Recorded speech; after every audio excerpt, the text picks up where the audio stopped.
Good morning, everyone. Good morning.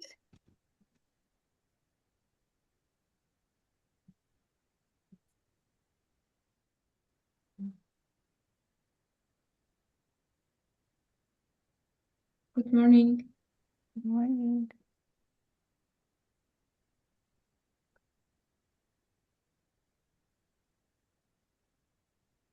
I just want to test something. I want to add some background music.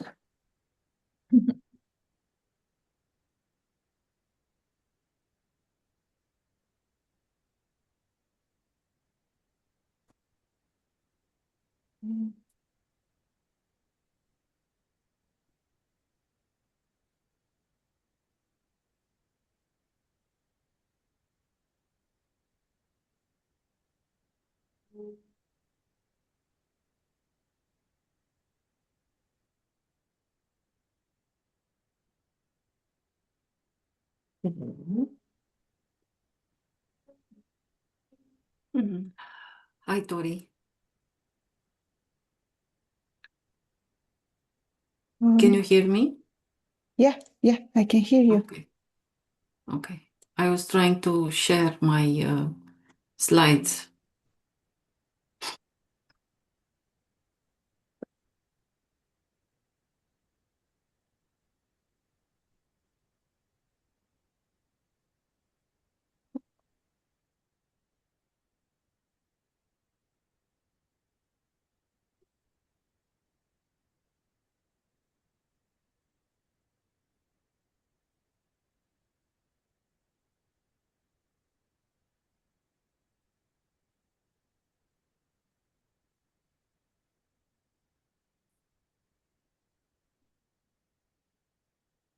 Are you the host?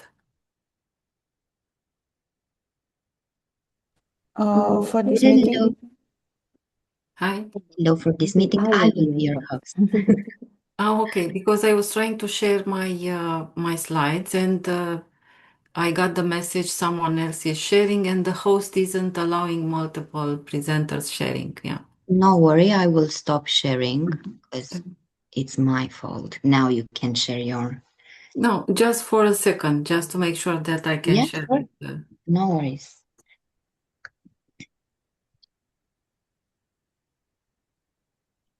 Okay. Okay, can you see the slides? Yes. Okay, and then I should do this as slideshow.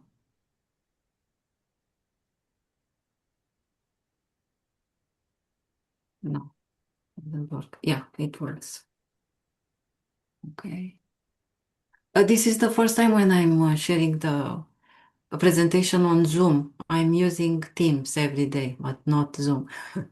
That's why No worries. I'm No a bit worries. nervous. And you Me already too. have my slides. Yes, yes. Okay, thanks. So I will stop sharing them. Thanks. Great. No worries.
Maybe you can change your name, adding also your organization.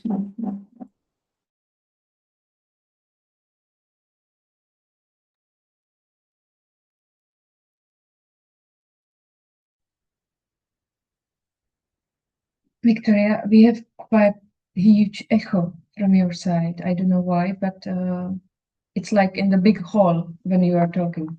Yeah.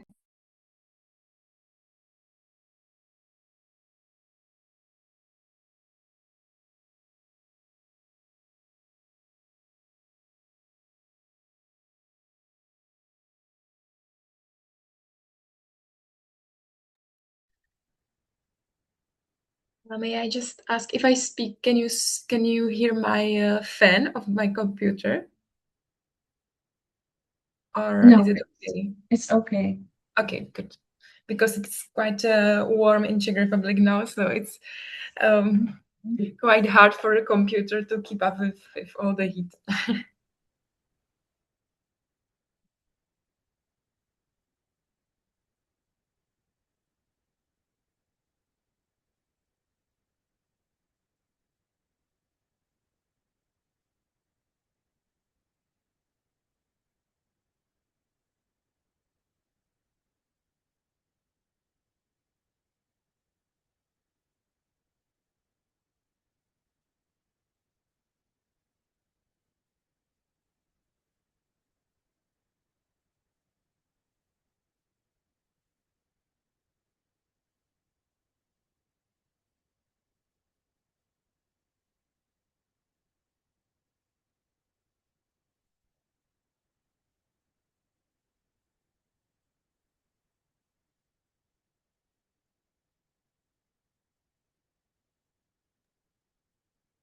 Hello.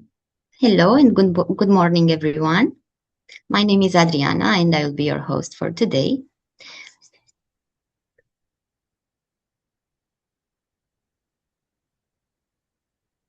We are very glad to have you with us today.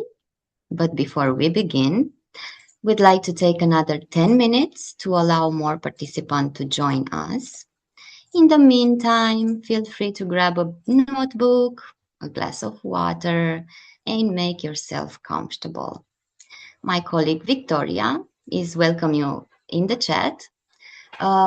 We like to invite you to introduce yourself by sharing an emoji that reflects your mood today and the city you're joining us from. We're excited to see where everyone is coming from for this conversation. So, welcome everyone. Take your time, make yourself comfortable, and we'll get started at 10 past.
2 more minutes and we'll be ready to start our conference.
Good morning, everyone, and welcome to the Green Evolution Lab conference, Connecting Local Realities.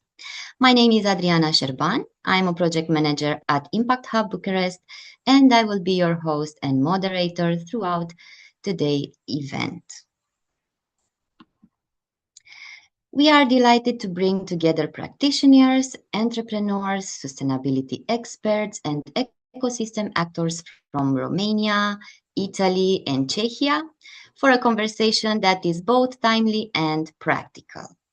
This event is organized under Green Evolution Lab, a project founded by the European Union through the Citizens, Equality, Rights and Values Program, coordinated by Impact Hub Bucharest, together with our partners, Hub of Change in Czechia, Associazione Microlab in Italy, and CSR Media in Romania. Today's agenda was shaped directly by in-person focus group held in each of our 3 countries, where we listen to entrepreneurs, SMEs, representatives, and consumers, and build today's conversation around the needs they identified.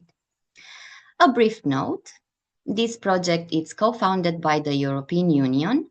The views and options expressed today are those of the speakers only and do not necessarily reflect those of the European Union or the European Education and Culture Executive Agency, neither of which can be held responsible for them. So, before we begin, a quick overview of today's agenda. We'll start with an introduction of the Green Evolution Lab project and key insights from our focus group across Romania, Italy, and Czechia. We'll then move into 3 panels discussion. First, how SMEs are integrating sustainability internally. Second, the challenges and opportunities facing green startups. And third, what the last EU sustainability regulation mean for businesses in practice. We'll conclude with a summary of the key takeaways and next steps for collaboration. Today's event is not about theory. It's about connecting local realities, sharing experience from different countries, and learning from people who are actively working on these challenges every day. Thank you all for being here as a participant. If you have any questions during the discussion, please feel free to post them in the chat. My colleague Victoria will be collecting them and we'll do our best to answer as many questions as possible. You are currently on mute. Please remain muted throughout the session to ensure smooth and uninterrupted discussion. At the end of the session, we'll have enough time to hear all the voices. With a brief introduction to the Green Evolution Lab projects and the key insight that emerged from our focus group across Romania, Italy, and Czechia. I'm pleased to welcome Daniela Chifan from CSR Media, Sustainable Finance Advisor. Welcome, Daniela. Thank you, Adriana. Katia Kaletskaya, a project designer at Microlab. Welcome, Katia. Hello. And Marketa Danisova, Impact Hub Czechia. Thank you all for being here today. To set the stage for our discussion, I would like to invite each of you to present yourself and share the main findings from your national focus group and tell us what you heard directly for SMEs about their sustainability challenges, opportunities, and support needs. So, who would like to start the conversation?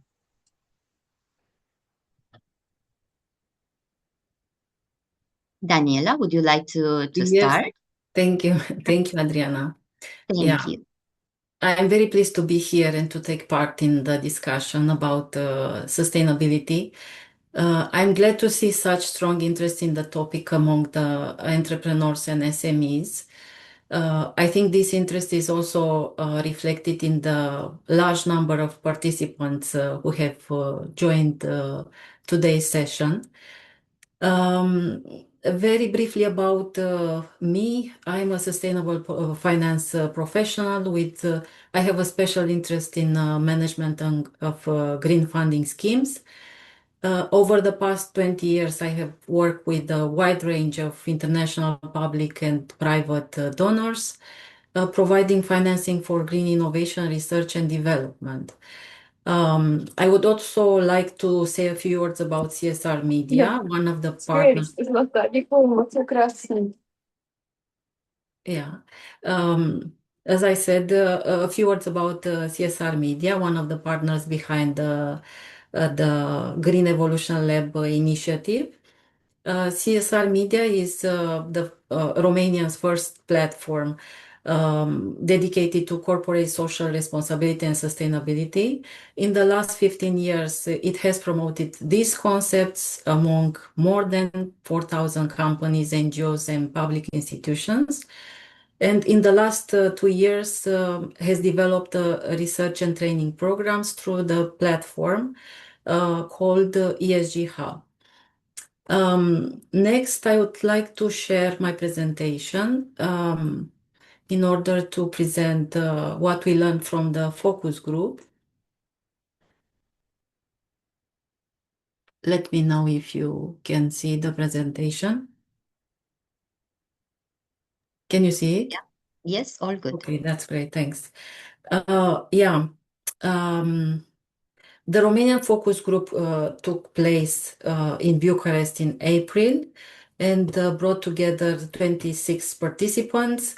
Looking at the participant profile, most of the group was made up of entrepreneurs and business owners, representing 69% of participants. We also have SMEs employees present in the focus group, and also 8% represented citizens. In terms of gender balance, we had more women than men. And I think this profile is important because it gave us a relevant view of how sustainability is understood by people who are close to the business decisions, and also by people who experience sustainability from civic or community perspective. The objective of the focus group was to assess the participants' understanding, the awareness gaps. These are important, I think, and also how to support the needs related to sustainability, related to European Green Deal, related to EU regulations, which are linked with sustainability. More specifically, we wanted to understand how people now um, uh, um, uh, uh, what remains unclear about sustainability, what kind of support they need in order to move from interest, from knowledge to implementation. And this brings me to the next slide. The main insight from the Romanian focus group is that sustainability is very much welcomed, but it needs to become much more practical. Participants associated sustainability with positive, concrete values. They understood the responsibility, efficiency, circular economy, responsible use of resources, yes. And so the topic itself, sustainability, is not at all rejected. There is a high interest and real willingness to understand more.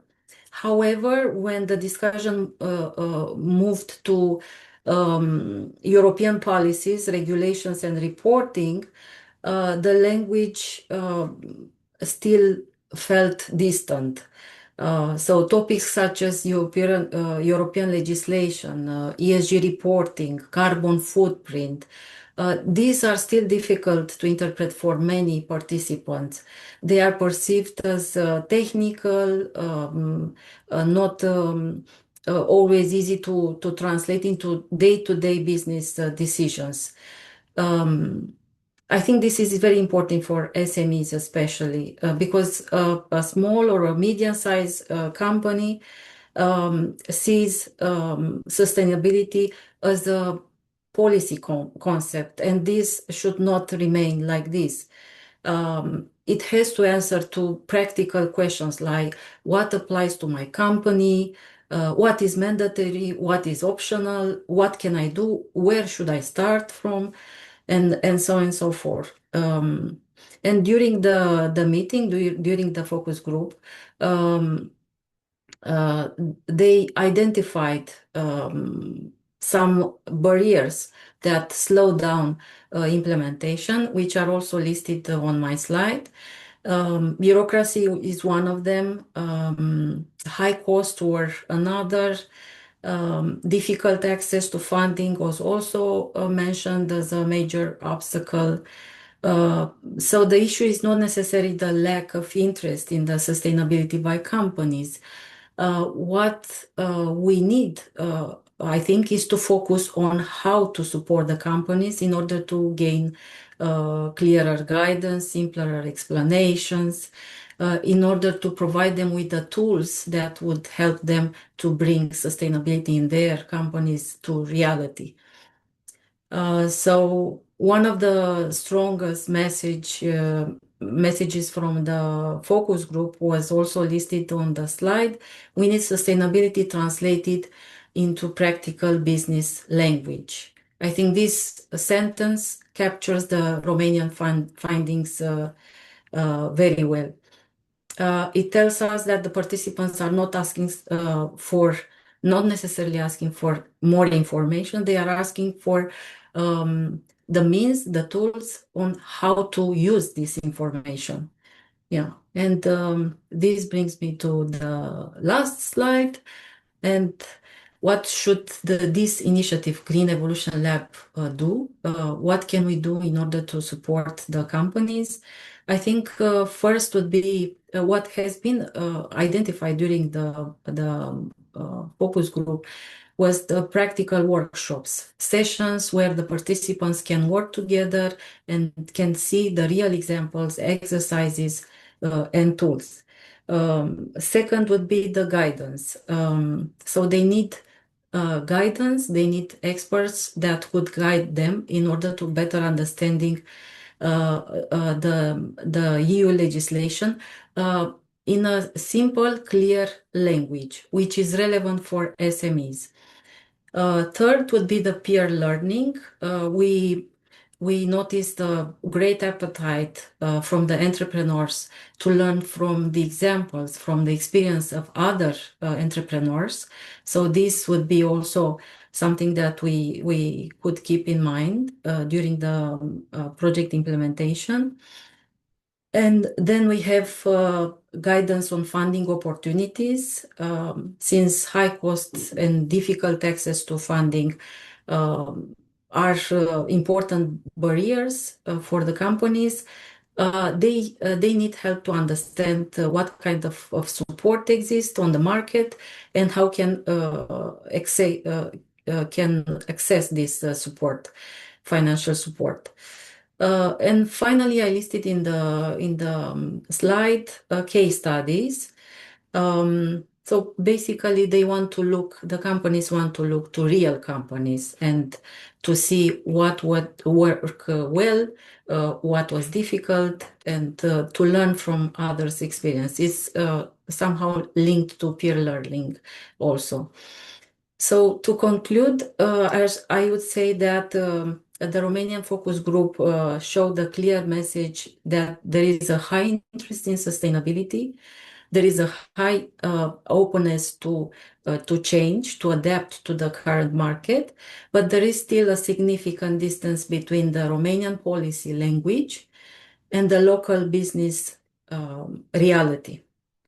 So thank you very much for your attention, and I look forward to continuing the conversation during this session.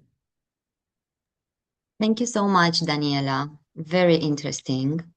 I'm looking forward to see Katia maybe wants to share with us the information. Katia? Yes, definitely. Hello, everyone again.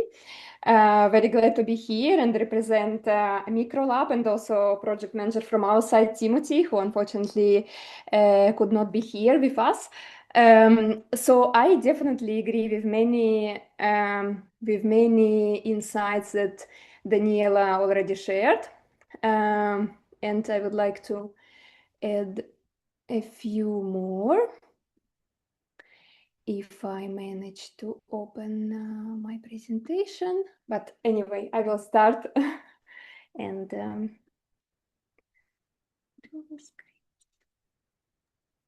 Take your time. Until then, I will remind to the participants, if they have any questions for you or curiosities, please let them in the chat and we will pick them up from there and address for our guests.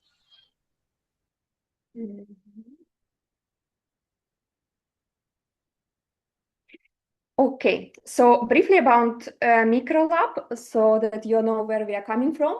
We are a voluntary association. We are based in Turin, but work throughout Italy.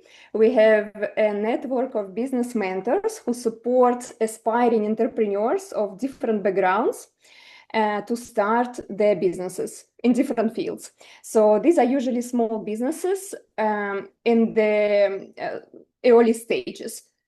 And so we know quite well this audience, but it was interesting to convene them to hear more about their sustainability actions, because this is not always the topic in our conversations with them. And as in Romania, we had more business owners than others, but also some SME employees who also shared very interesting perspective, including the CSR responsibles, especially in the medium-sized businesses, and people identified themselves only as consumers, or mainly as consumers. We heard many interesting things. I was also part of this discussion. And as Daniela mentioned, also we heard that sustainability generally is very well welcomed and accepted.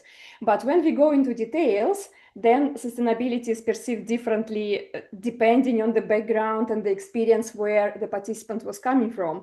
So often sustainability perceived only in relation to environment, or in some cases only in relation to the work opportunities or future work opportunities. So the small businesses do not consider the full spectrum of what they can do. For example, what sustainable development goals gives us, yeah, the full spectrum of what they can do, but it's not always clear that this all what we mean by sustainability. Then often sustainability is perceived by sacrifice rather than purpose, and this was also an important point, and this brings us to the point about EU regulations. So they are complex, they are distant, and so if I'm a small business, I have other priorities to take care of. Sometimes if I'm a small business that needs to respect EU regulations, or if I'm a medium business that needs to respect them, then the CSR manager would ask, well, we already respect all these complex regulations. What else do you expect from us? So what else do we have to do? Kind of, we heard this question as well. This is why turning sustainability in action becomes so difficult. So if this is not embedded in the business model, this becomes an extra, not as really the purpose that entrepreneur thinks about every day. This is why it's so important, especially for organizations that working with aspiring entrepreneurs. How can we design the business with sustainability in mind from the start? And this all leads to the trust issue. So of course, when the companies perceived sustainability as a box checking exercise, then the consumers do not trust this action. And this was another important topic that emerged. And also the price. Why do I need to pay extra for something that is already that you as a business need to do? So price still remains an important factor. So besides the practical application that was already mentioned, I would add the really local connection and local examples. So our entrepreneurs would like to see what is done next to them, what is entrepreneur on the other street is doing. So this is very important.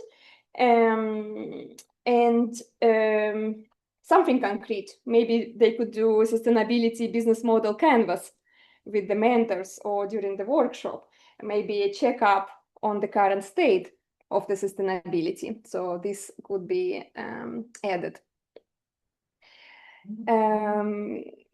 And overall, we would suggest to start shifting the narrative about sustainability and move people to the next level, depending on where they are, what they are already doing, what they already understand, and where they could go next. Thank you. Thank you so much, Katia. Very inspiring. Thank you. Maketa, I'm very curious about your work. Maketa, are you here with us? Yes. I want to start to share the presentation. Tell us a little bit about you and your work. Okay. So my name is Marketa Danisheva. Can you see the shared screen? Yes, yes. Yeah, good. My name is Marketa Danisheva, and I work for Hub for Change, which is an organization based in Impact Hub. And I will tell you something about Impact Hub, because we have here in the Zoom also Impact Hub from Romania.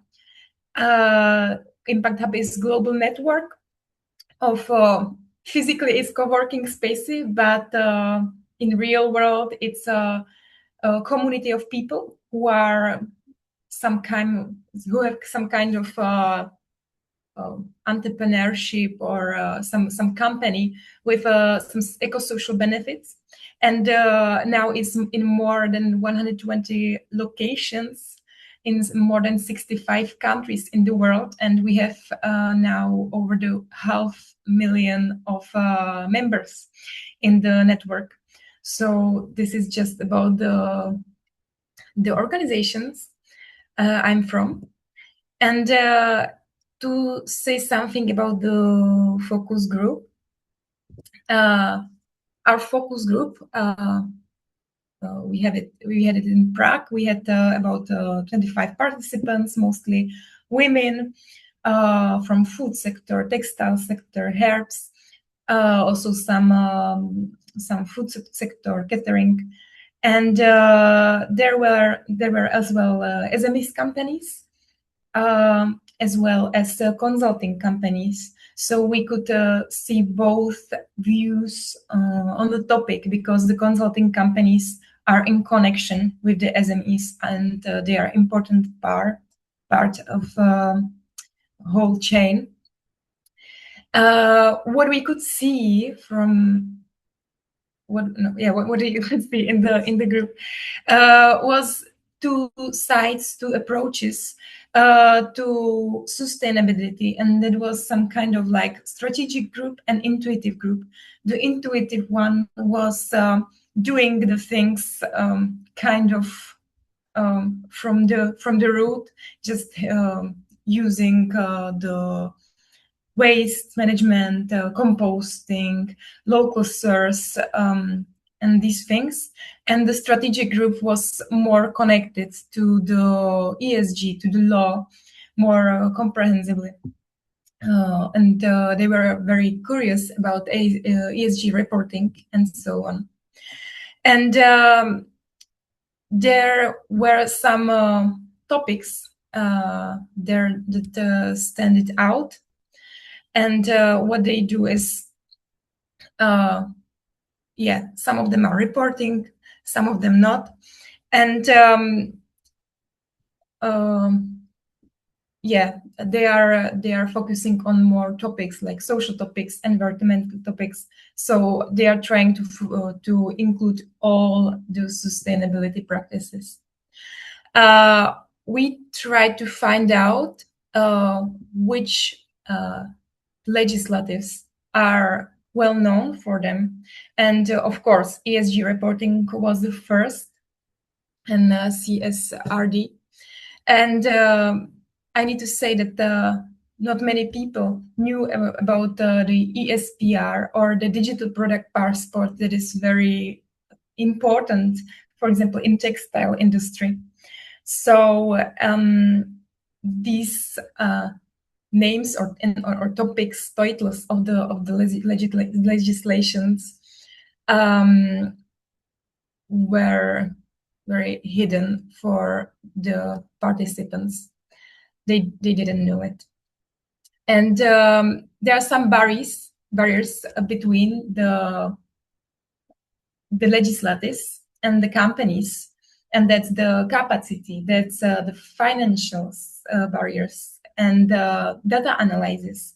It all takes time, and also I need to include motivational, cultural barriers, because of course European Union is setting up the legislative, but as we are talking about that here, everybody has it different. So the situation in Czech Republic is very, very different compared to, for example, northern countries, etc. And what we don't have is informations from Ministry of Labor. So that's something what we are fighting with. We don't have anything straightforward information. So what we would need from Ministry of Labor would be to have free information service from them, and to be motivated from government more, but we don't have it. So we are trying to understand this with help of Green Evolution Lab and some of the consulting companies. So that's big problem in Czech Republic. We need to help with methodology, and we also need some help with the network because, for example, there is this like repair, right to repair legislation, and we don't know how to connect with people who will repair the things from our company to the clients. So that's from the Czech Republic side. And just here you have a QR code. So if you want to connect, if there is somebody from the Czech Republic who didn't connect yet. So that's from me. Thank you so much, Marketa. Thank you so much, Katia, as well, and Daniela. Let's see if we have any questions from the audience. Victoria? We have one question for Marketa. It's a question from Ruxandra Potashku from Romania, I think. She asks you, what exactly do you mean by information and communication barriers? And that's for me, Nebo, or for Alexandra? For you, Marketa. Okay. Can you repeat that, please? What do you mean by information and communication barriers? Okay, because there's lack of some center information system in Czech Republic. Because in, I don't know, for example, in Denmark, if they set some legislation, they will send it into their data, or like the email for, sorry, I don't know how it's called now in the translation, but the official email for SMEs, so, or for entrepreneurs, freelancers. So everybody is informed, and in the Czech Republic, there's lack of some like clear, easy, understandable graphics. So everything is in long papers that you need to read through, and so this is big problem, because it's very, very easy to just like step over some information and not get it. So that's it. Thank you so much.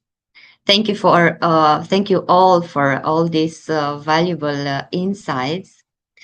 We don't have enough time for more questions, but I continue to invite you to write them in the chat. What we have heard today remind us that the green transition is not only about policies, regulation, or technologies. It's also about people, communities, businesses, and the ecosystem that health change happened. With that in mind, let's continue with our conversation and hear from entrepreneurs and practitioners who are already navigating these challenges and opportunities on the ground. So in our first panel today, we will discussing the following question. Companies and employers, how are SMEs working on sustainability internally? When we talk about sustainability, we often focus on technologies, reporting frameworks, or environmental targets. But the success of any sustainability strategy ultimately depends on people, employers, managers, suppliers, and organizational culture. Today, we will explore how sustainability is translated into daily business practice, how employees are engaged in the process, and where companies see both opportunities and challenges.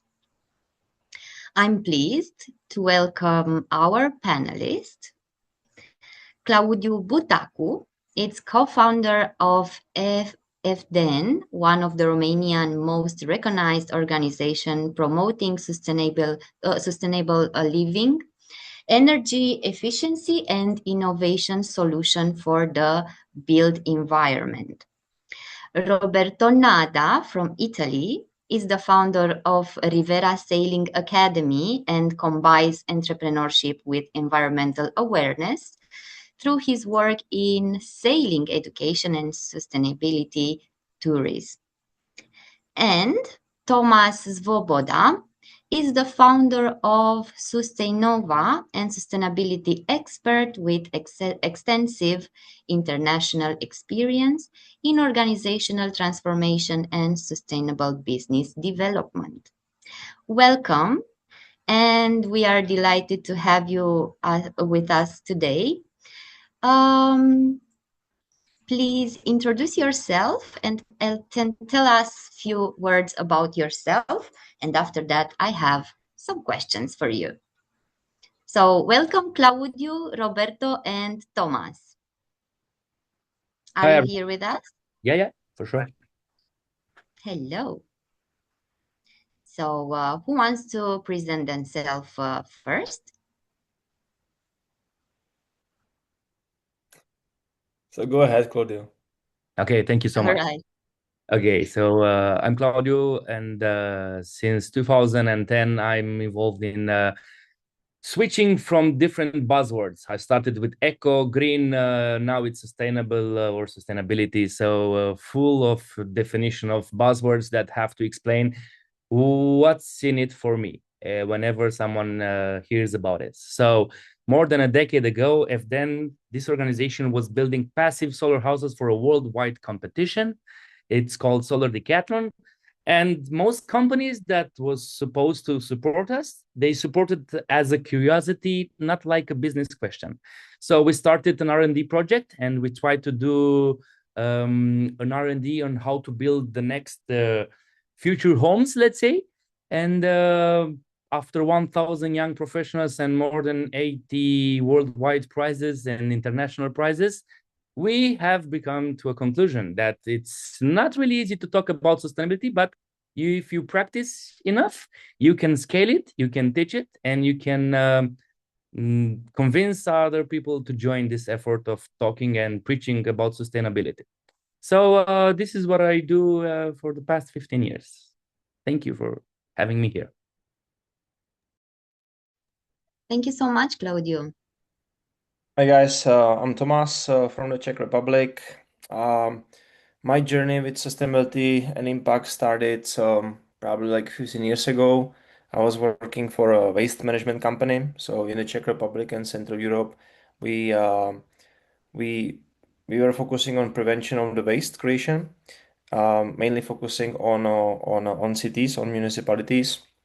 And then my entrepreneurial journey led me to Asia, where I built a company, eventually sold it as well.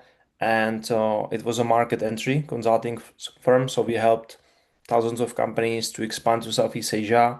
And that also led me more into sustainability and ESG, because lots of clients start asking us for data for a carbon footprint. So they also wanted to build sustainable businesses like Lego, like a sustainable factory in Vietnam. And that after the exit of the business, I moved back to Czech Republic and co-started Sustainova. And we have very simple mission, but very big one, to transform capitalism to conscious capitalism. So basically work with companies on sustainability transformation and so being profitable. So this is what we do. We have 3 pillars in our company. We have advisory department, which we do differently. We don't have own consultants, but we always select the right experts around the world who are perfect fit for companies to help them with the transformation. Second, we run events, which are 100% practical, and those are mainly for companies who are in the transformation time, or they already achieve something, and it's about matchmaking, sharing, inspiring, and so on. So 100% practical. And the last one, which was also mentioned here today, about legislation. So we kind of like look at it as a big problem, understanding legislation, regulations changing, and so on. So we built AI tools, which are basically proven to support any user with quick understanding and monitoring, and so just fully understanding the legislative changes and how it's affecting the companies. So we build that currently in Europe and in local countries, currently 9. And so this is what we are focusing on. Thank you so much, Thomas.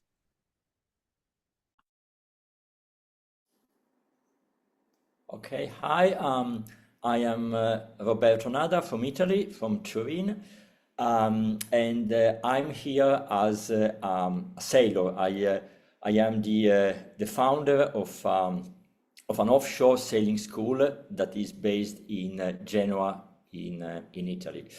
But in fact, my background is quite different. I have a PhD in environmental chemistry from the University of London, and I spent the first time of my professional life working on research and development, first in the academia, then I moved into corporate jobs until 2005, so 20 years ago.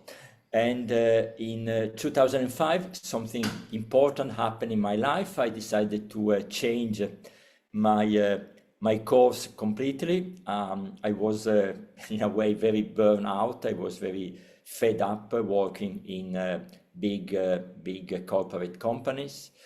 And so I decided to do something completely different and start my own business.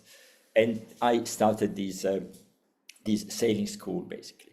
I have been always very interested in the issues of innovation and education and teaching. And I felt that teaching how to sail, how to survive at sea was an interesting challenge, was a big challenge, was something I was very much focused on. And so the second part of my professional life started 20 years ago. Why I am here? Well, I guess why I have been invited here. Well, not really, of course, not to talk to you about sailing techniques, but to share my personal experience. My company is very much focused on environmental issues, but not just because there are regulations to follow or because of our policies, but basically because sailing means that we face nature in a very raw conditions all the time. So I feel on a very personal level that when you spend so much time at sea, when all your business activity depends on the sea, on the weather, on the environmental conditions you face, you learn a lot of things. I mean, you learn that you cannot be always in control. Usually, when we are in a normal business, we think that basically, we are in control of everything because our technology, our offices are basically protected, are separated from the surrounding environment. But when you work at sea, it's like probably a little bit like being a farmer. I mean, your life, your work, your activity depends on the environmental conditions, on the weather, on the storms, and so on the wind, of course. And So, Roberto, I have some questions for you already. Yes, please. I will start with, let's say, a personal one. You left a corporate career to build Rivera Sailing Academy from scratch. What made you decide that the way you were working before wasn't the way you wanted to run a business? You were talking about that burnout. Let's dig a bit more in that subject. Yes. Yeah. Okay. It's a very personal question, but I'm very glad to you ask it. Yeah. Well, as you probably imagine, working in a big corporate, and I mean, I was working for very big corporate companies, means that very often you have to accept compromises on your values, your beliefs, your personal goals. And I always been very passionate about environment. I mean, since I was very young, I always loved the sea, but I also love mountains. I'm I'm lucky to live in a city very close to the Alps, so I always spent a lot of time mountaineering, ice climbing, spending a lot of time in the so-called wilderness. And in 2005, I realized that I was getting really very unhappy, not being able to pursue my personal interest, my personal values, not being able to make them real. I had to follow, of course, company policies that were very different from my personal, let me say, from my personal values and my personal policies. So and so I was very unhappy. I was very stressed. I was what we usually say, you know, when you get work burnout. And I decided that for my survival, for my well-being, I had to change the course of my life. And I felt that starting my own business was the right decision. I must say, I first decided to start my own business, and then I had to pick which business I wanted to start. So it wasn't obvious from the start that I wanted to get into sailing. But then sailing was the right choice. I mean, it was something that allowed me to focus on things that I cared very much about, like education, like environment, and that allowed and allows me right now to spend a lot of time in an environment that I love, that is the sea and the ocean. That's great, Roberto. It's so inspiring to hear you. Thank you. Thank you so much. I will come back with some more questions for you. Okay, But yeah, thank you for sharing. That's really inspiring. Let's see if Thomas is here with us. I have another question for him. It's not that personal, this one, but let's see. Sustainova works directly with companies on their green transition. What's the most common thing you see when you walk into SMEs for the first time? And what does the starting point actually look like? Okay, you mean that when I meet an owner for the first time and we start talking like a Yes. directorate to sustainability? Yeah. Okay. How are you starting that? Yeah. Okay, so well, I'm not a consultant. I'm an entrepreneur, I'm a businessman. So what's the first rule and the only one important thing for any business, and that's making profit. So basically P&L, EBITDA, profit. This is always our talk. So I'm interested in knowing, because if I meet someone, that means that owner has some kind of relationship to or is impacted by sustainability requirements and questions. So it's either from their clients or they're conscious enough so they want to transform their business because it's good for environment and for the people.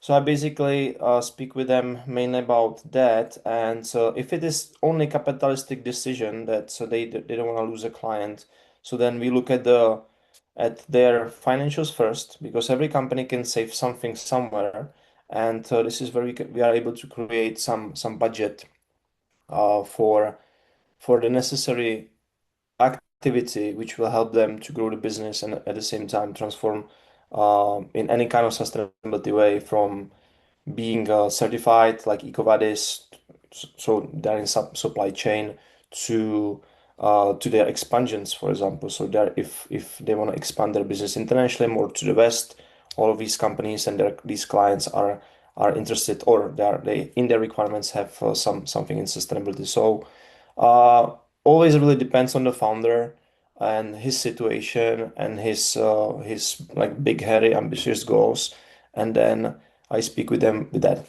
Talking to Czech Republic or Central Europe, of course, it's very conservative, so massively capitalistic. That's why even in my intro I mentioned that the goal is to inspire business owners to be from capitalist to conscious capitalist, and that's kind of like what I'm focusing on, because yeah, always it's profits versus costs and sustainability ESG in the eyes right now when there is no consciousness or awareness or understanding, so that it's a cost item in accounting. Thank you so much for sharing. You see companies at very different stages. What separates the ones where sustainability actually spread through the whole organization from the ones where it stays stuck with one person or one department? What's the deciding factor? Okay, yeah, good question. So I see basically like if we are in a crossroads, so then there are always like two ways. One is if the leader is conscious enough, so he wants to transform the company. These companies you can see visibly. Patagonia, Interface. In the Czech Republic, we have Bio Bakery, for example, or this company called Eurovac. So all of these leaders, they're conscious enough, they have sustainability in their values. So, and in Czech we have a quote, we have a saying that fish stinks from the head. So if the founder he wants to do good things, and it's in the values of the company, all the basically the chain of command down will kind of follow, and it needs to be properly communicated. Those companies who have that one ESG manager just because needs to collect some data for their customers, that's obviously very, very difficult for that person, because the other colleagues in other departments, they see that person as, well, the ESG person needs to get data, and then he needs to, or she needs to get data from their colleagues in other departments. For their colleagues, this is extra job for their already very busy job description. So main thing is about just understanding consciousness and awareness. So if I meet a company in that kind of situation, we basically speak about ESG as like the whole thing, and we always find that company is doing so many things, because ESG is not environment, it's social governance, right? And this is everybody's forgetting about it, because everything is just carbon footprint. But for me, the reality is that it's a GSE. So values, the leadership, basically how the company is standing, that's the government part. Then how we work with employees and what kind of benefits we give to them and all the stakeholders. And then everything will follow.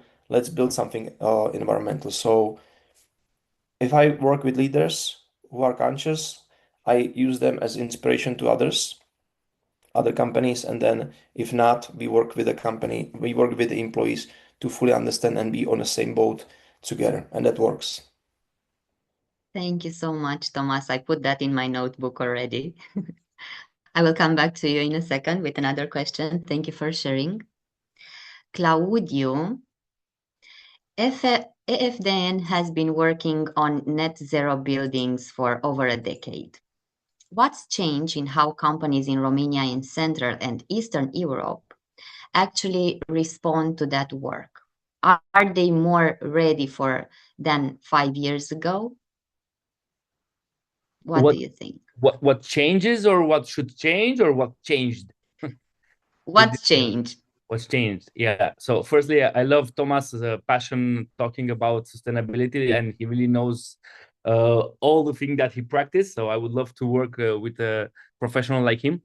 So as a short answer, I will say people, and I will define a little bit with effects from psychology, which is called bystander effect.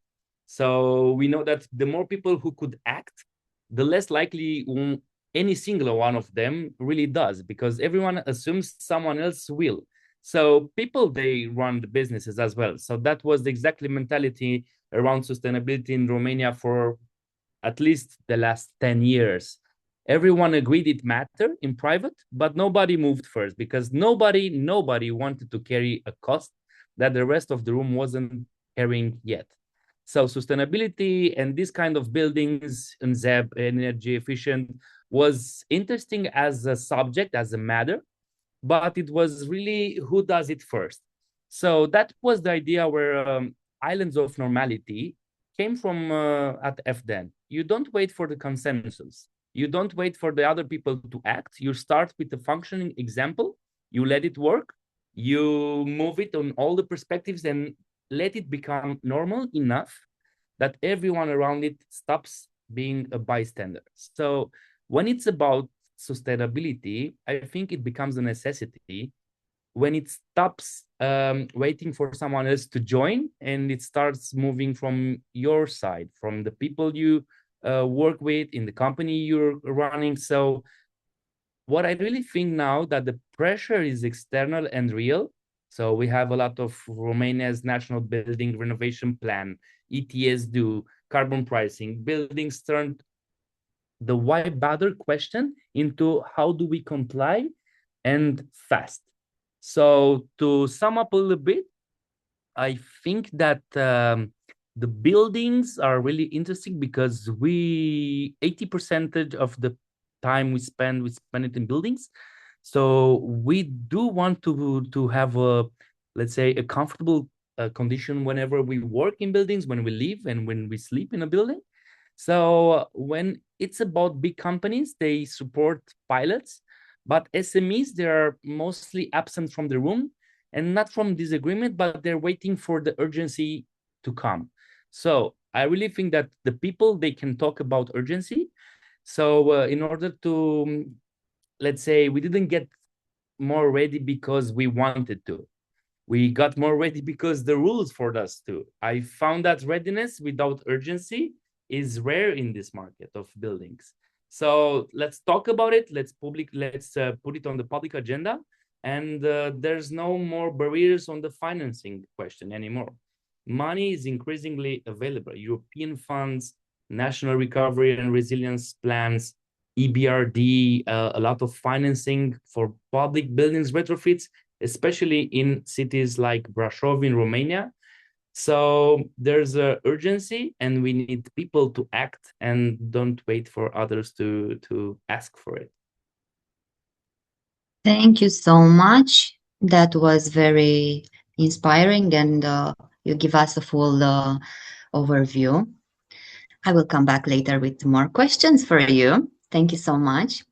Thomas will not stay that long with us, so I have one more question for him before he goes. Let's go. Give us one real example, a company that started small, made a concrete change, and saw it pay off. What happened? What they done? Okay, good question. I can give you two examples. One is very long example. I mean, in number of years, but the other one is short. So let's talk. I'm gonna the long version is I'm just gonna be very quick. Everybody who didn't watch the film Beyond Zero, that's a mandatory for all of you. And if you're a business owner, you need to watch it. If not, doesn't matter, but share it to everyone possible. So that film you can also, I believe, find on YouTube. It's about company interface. 1994, the founder, he read the book and he got an epiphany, and he decided that his carpet tiles manufacturing company is gonna turn completely into sustainable business. And right now the company actually produces carbon negative carpet tiles after like 25 years of transformation. And they are a global company, $1 billion in net sales and so on. So as a massive example to all of these big ones, that's interface. So Beyond Zero is the film.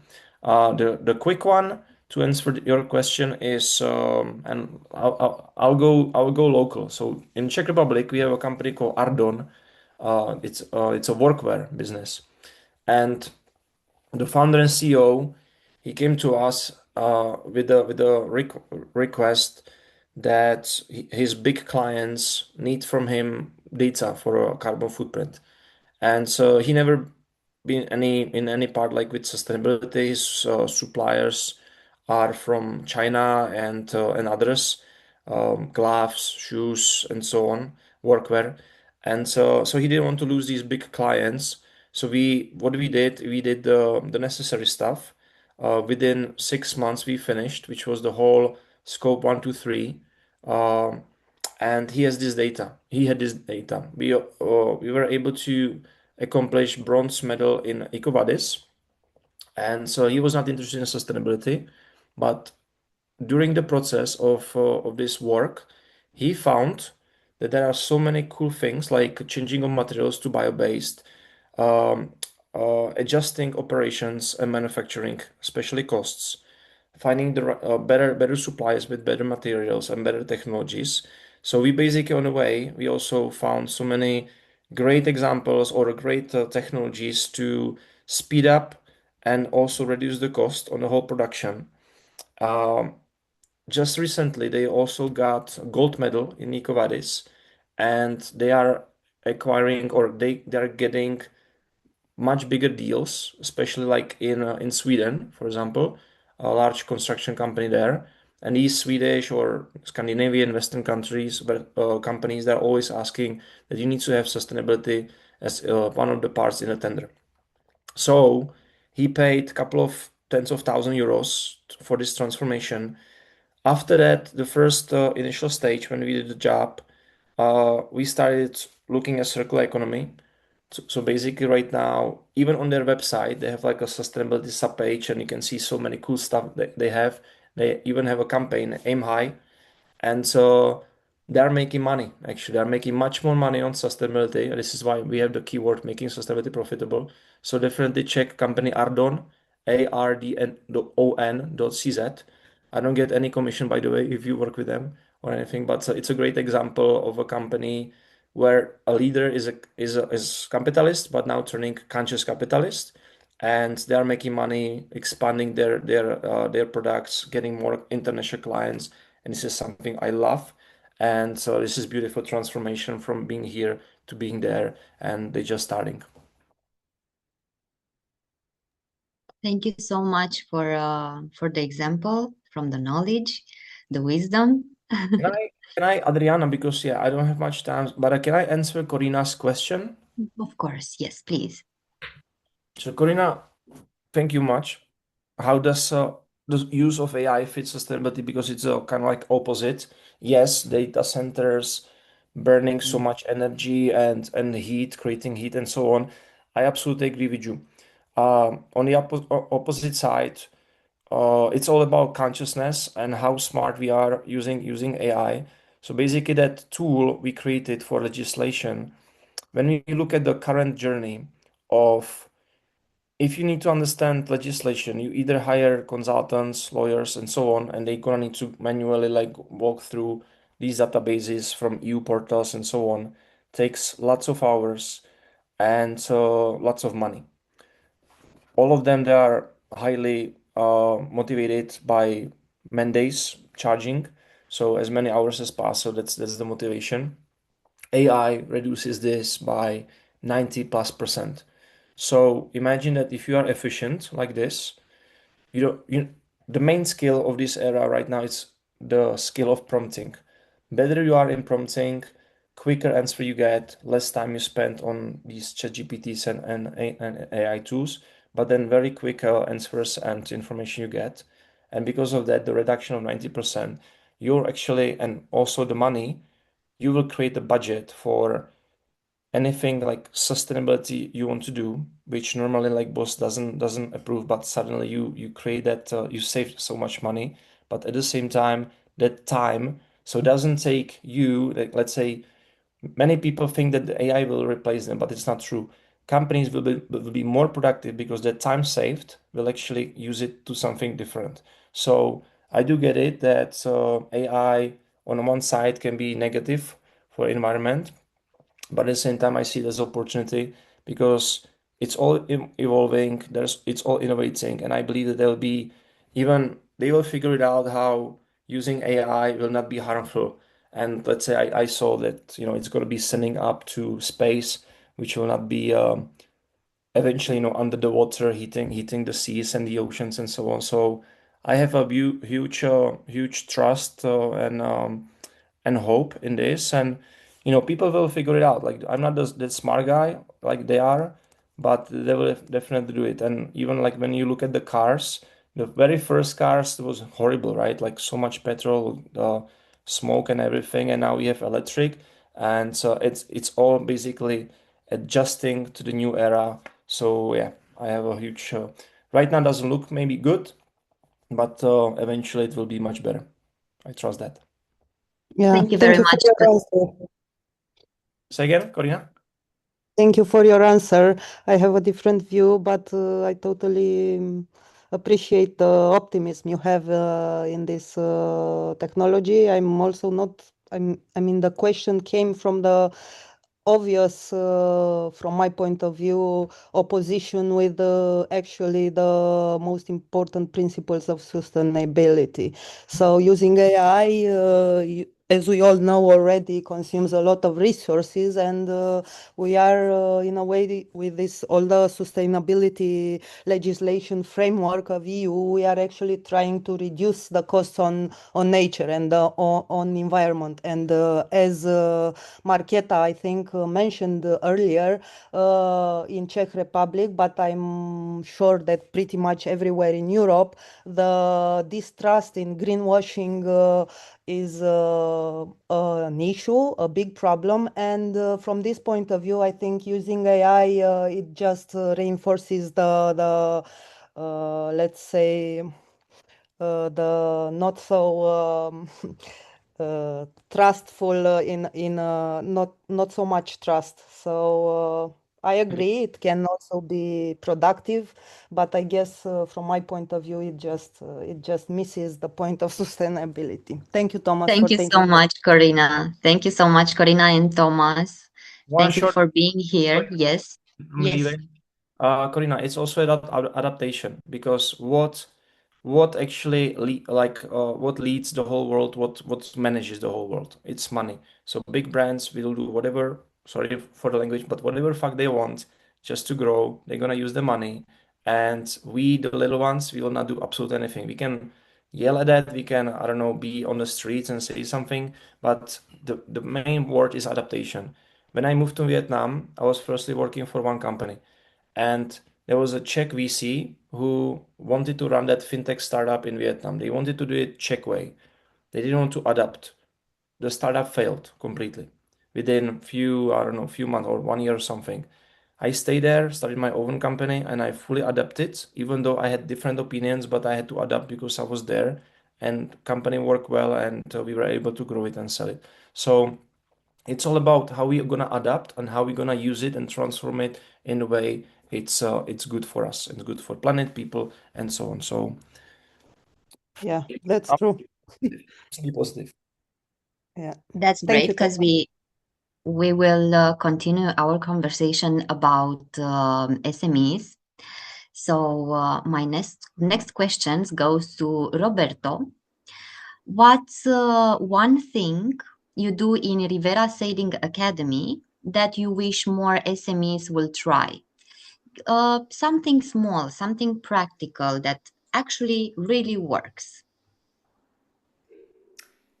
Yes, yes, thank you for the question. Well, I would like to start telling you a little story. Very often, very often sailing is used for workshops for employees workshops in order to like team building and motivational workshops. And the common storytelling is that a boat and a crew functions like a company, and like in a company, everybody has a specific role. People must be able to work together and interact with each other. And then there is the company director, that is basically the skipper, that gives orders and tells people what they should do, and then they all work together according to the orders. And there is this kind of idea, like pirates boats, like in films on pirates, in which there is the commander shouting orders and everybody is executing them, and the ship sail away in this way. And this is something very. It is a very wrong approach. If I can give an advice, if I can give a suggestion based on on sailing life is that you must trust your employees. Because the truth is that if you look at what happens during regattas, during sailing competitions, professional boats, on professional boats, there is a basic rule. Everybody must stay silent. So even the skipper maybe just whispers some comments to the people that is at the rudder, but basically everybody stay silent. Why? Because the skipper has chosen each member of the crew, knowing that he or her knows exactly the job, knows exactly what to do, and is completely able to carry out the task that is assigned to do in total autonomy. And what is the role of the skipper? Well, the role of the skipper is not to coordinate people. The role of the skipper, like a company director, is to develop strategies, is to look around, see where competitors are, and to change tactics and strategies according to the surrounding environment. The skipper is the person in care that should take care of weather forecast and decide the best course, the safe course according to the weather. And so a good director is not in charge of people, must choose the right people for the right job, and then should spend his or her time doing other tasks that are not controlling people, but trying to understand the surrounding environment. That's my answer. That's great. Thank you so much. That's very insightful. Thank you. Before our break time, the last question goes to Claudiu. One concrete thing as a SMEs owner in Romania, Italy, or Czech Republic could do this year to reduce their energy cost and their footprint at the same time? Thank you. And thank you for going to the direction of the buildings. I will have somehow the same answer. I will start with the people, because this was the wall we keep hitting at FDN about people, and all the professionals are telling this. We have bad news from the EBRD's country strategy for Romania that says it plainly. Human capital isn't ready for the next stage of development. Weak adult learning and poor educational outcomes constrain the skills supply. That means that the real barrier isn't a missing euro. It's a missing person who knows what to do with that euro once you have it, it arrives. So I think whenever we want to look at a building and how to design, build, and run it properly, we should see exactly the gap between what the market says that it wants and what it can absorb. So the market doesn't actually know what to ask for yet. I was talking about the urgencies and how we should put it on the public agenda, the need that we have to train people. So what we did as a reverse engineering at FDN, we didn't wait for demand to train the people. We start training the people until they become the demand. So it was we stopped waiting for the market to define this role. We started to look at what a chief sustainability officer looks like. And we started an institute with an academy based on 7 months, 5 modules, and we started to recruit people from different backgrounds regarding or not with sustainability, C-level, medium level, or entry level. So it's always about the people that we want to train.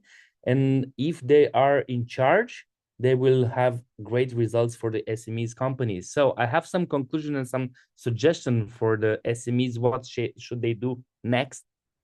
For sure, don't start with a consultant specialist report.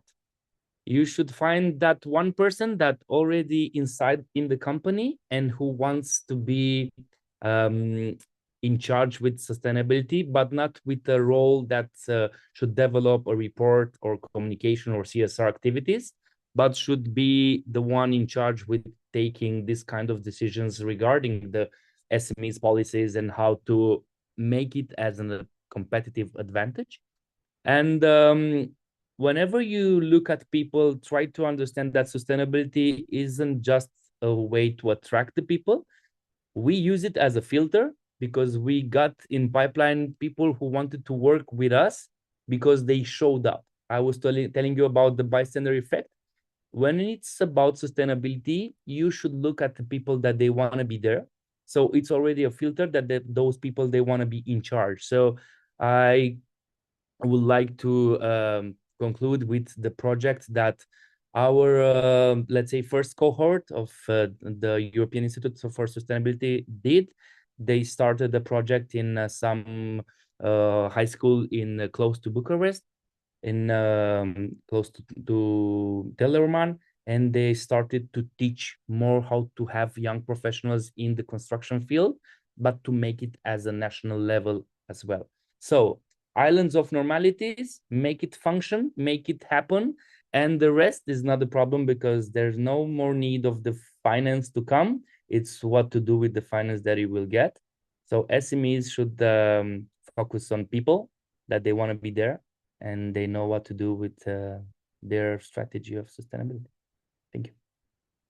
Thank you so much. Thank you, Claudio, Roberto, and Thomas. Thank you once again for sharing your experience, challenges, and lesson learned with us today.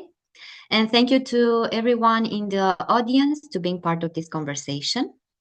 We will now take a short break and return shortly for our next panel, where we'll explore the opportunities and challenges facing green startups in the ecological transition.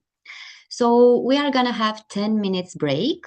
So at 12:35, we'll be back here again. Enjoy your break. And thank you for being here. Thank you for having us. Enjoy the break. Bye.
We'll be back in 1 minute.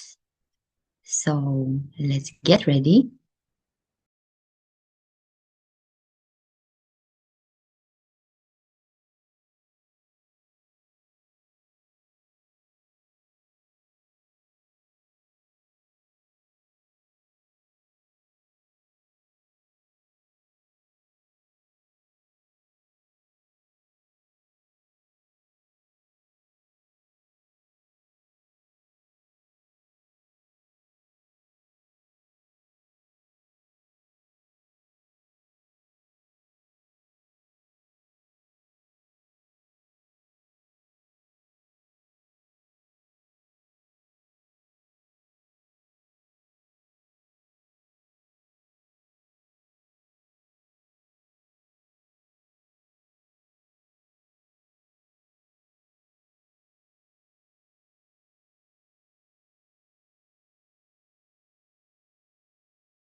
Thank you for joining us today again. You will find a survey in the chat that Victoria, my colleague, has shared with you.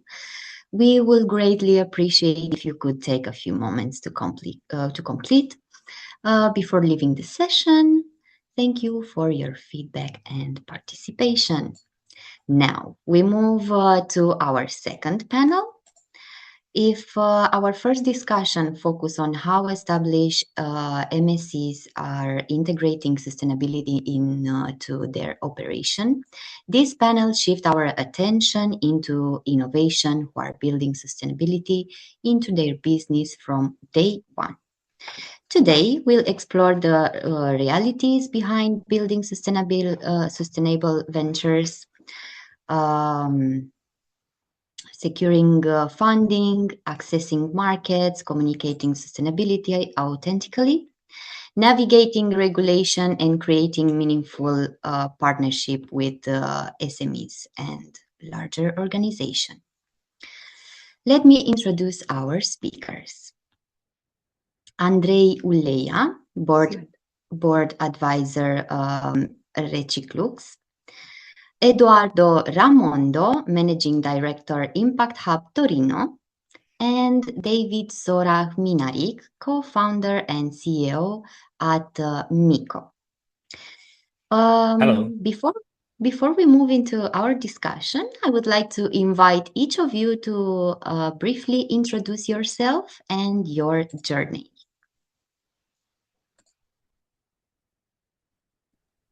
Should I Who wants start? to start? Yeah, sure. Yes, of course. Okay, Juana. Hi, everyone.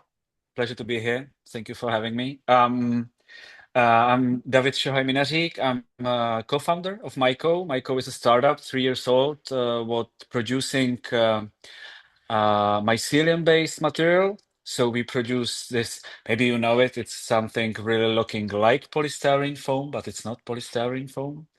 And we specialized and we focus on packaging materials. So we're replacing this cushioning from the transportation.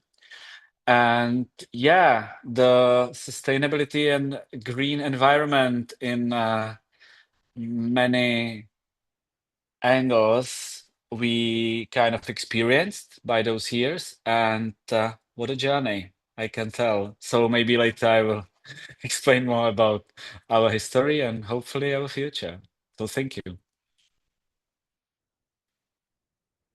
Adriana, you are muted. Thank you so much. Yes, thank you. Who wants Hello, to be next? Adriana. Hello. Thank you all, and good morning to everyone joining and having me. I'm Eduardo Ramondo. As you said, Adriana, I run Impact Hub in Turin. That is part of a global entrepreneurs network in more than 72 countries. We are involved in strategic planning and sit at a crossroad between founders, established companies, investors, universities, and public institutions. And my job is to make those words actually talk to each other, build things together. A lot of my activity is in the agri-food sector, and circular economy space. One of the venture, for example, I'm closely involved is Materia Factory, a circular economy startup that takes something everyone treats as a waste, spent coffee grounds, from vending machines and turn it into a certified organic fertilizer for agriculture.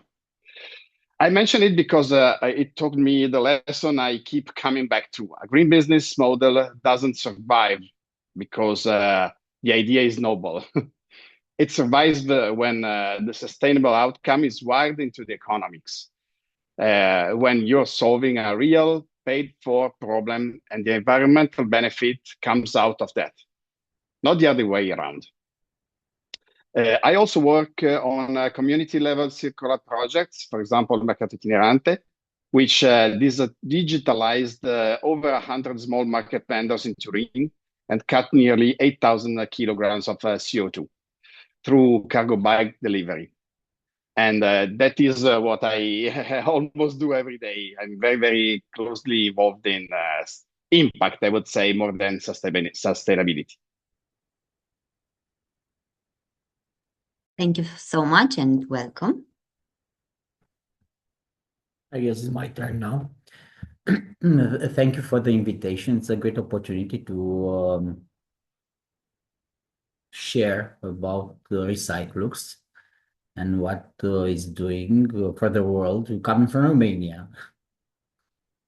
And having a founder, the initial founder that was not born at the border or the shoreline, neither coming from experience of plastic removal, but whose story is so compelling and it's so personal that actually everything started from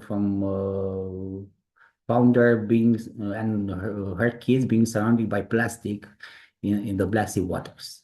Yeah, so from this wave of plastic, it turned into a tide, which is recovering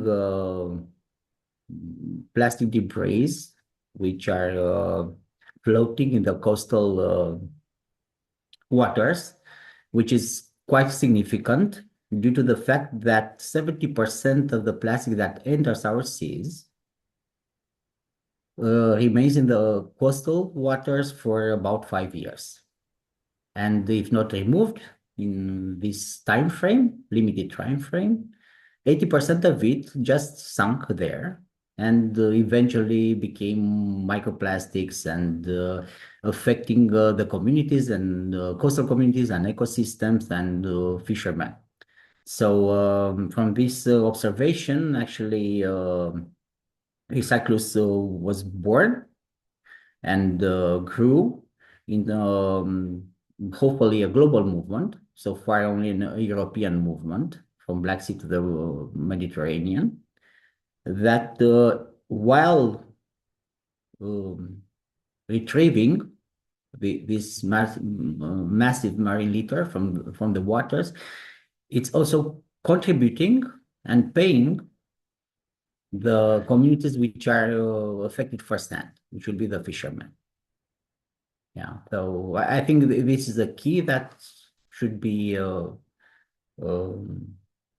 noted so far. It's not about the technology, it's about a goal, a target, and also transforming what could be an impact movement also on something that gives back to society on the other side. So far, the team, it's about 10 members, permanent members across 8 nationalities, which is also significant. So thank you for the opportunity to tell more and more about Recyclux, which is never enough. Thank you, Andrei. Thank you. Thank you. Recyclux was founded as a structural diagnosis, not just that marine plastic was visible, but that no system existed to manage it at scale. As someone who has been close to the company since the beginning, what does it actually take to move from that kind of observation to something investable and scalable in the green tech space?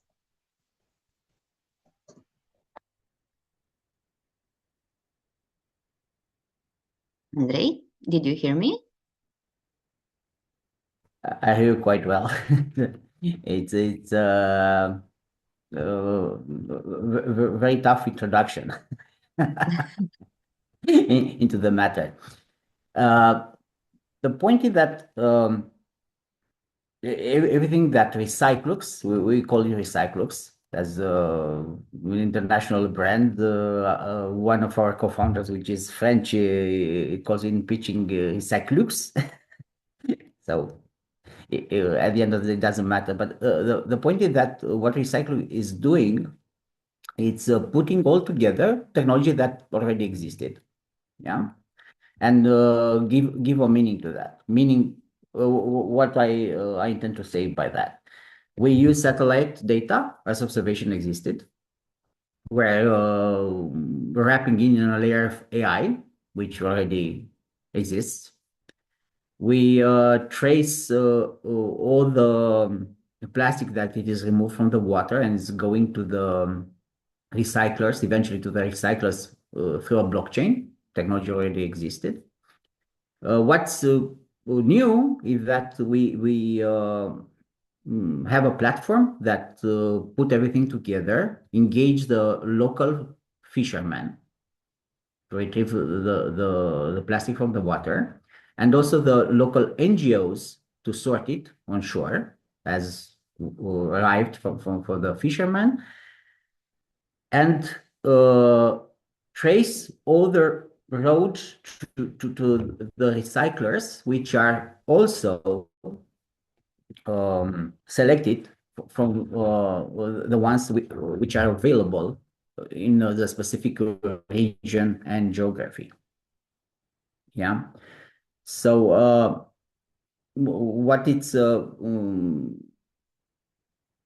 worth remembering is that recycling is activating a local capacity, that already exists.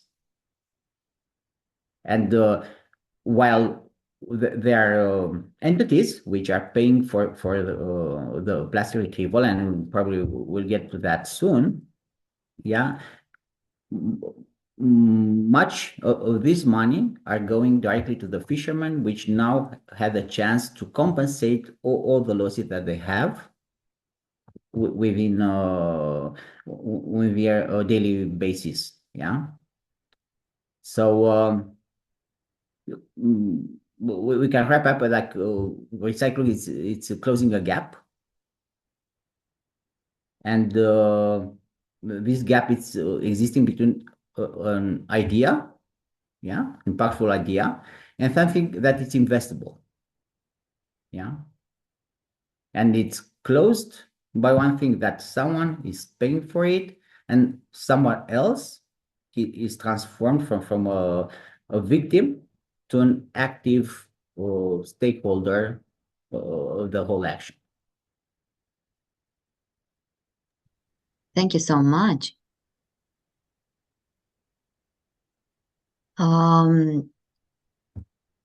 Eduardo, I am interested about your opinion.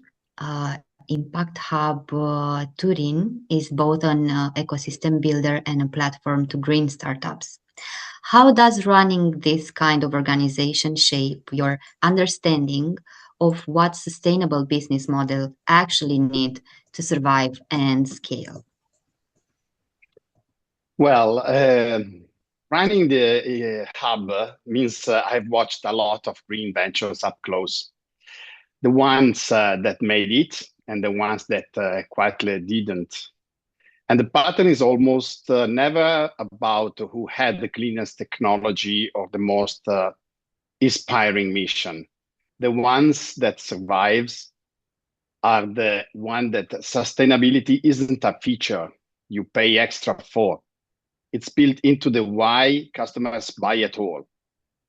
The trap I see most often is what I'd call the green premium bet. Our product is more sustainable, so people will pay more. Yes, that's it. Some will. Most won't, not at scale. You take the example I did before, Materia Factory, for example. Nobody buys our fertilizer as a donation to the planet. The vending operators give us their coffee grounds because we take a disposal cost off their hands. And the farmers buy the output because it regenerates better their soil. The economics work whether or not the customer cares about the environment. That's, I would say, is the model that scales. So what this model actually need is about three things, I say. A real paying problem, a unit economics that doesn't depend on goodwill, and an ecosystem around them. Partners, for example, supply chain, capital, because a sustainable startup almost always has to assemble a value chain that doesn't exist yet. The last part is exactly what Impact Hub is for. Thank you so much. David. Thank you. David, Miko operates in the biomaterial space, which sits at the intersection of ecological innovation and commercial viability. What has been the biggest challenge in convincing the market that your solution is a credible alternative to conventional materials?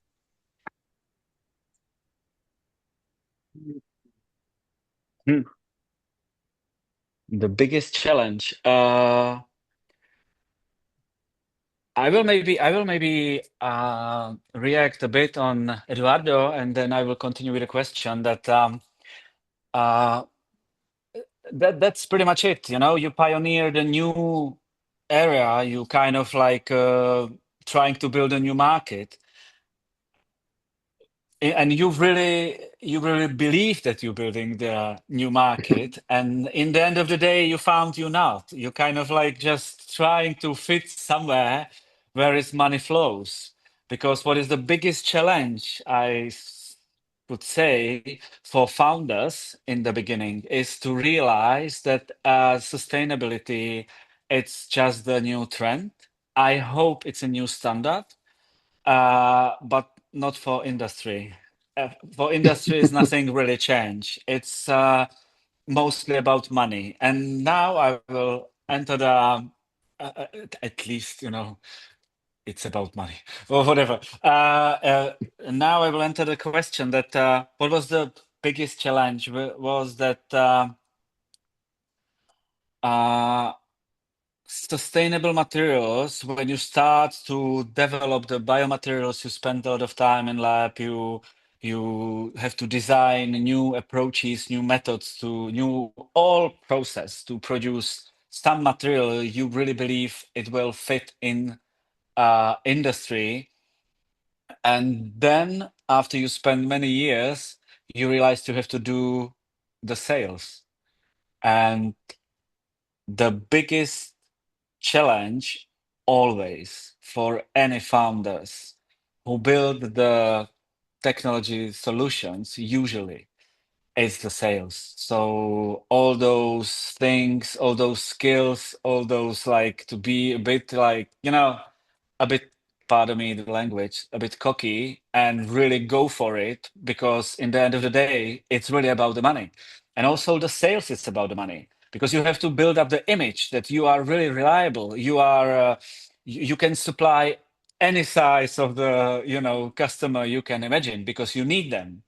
And you don't have to really, you can't really choose, you know, you go for anything because you really have to place the material on the market. And you have no history, and you have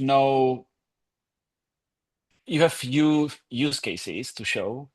So building the reliable pipeline of customers coming to you found the as much as you can crazy customers to prove your value or to prove your ideas that it's something real, and then the sales. So, and of course the cash flow and all those things what usually kill the startups. But the sales is the biggest challenge, and the marketing for material no one knows.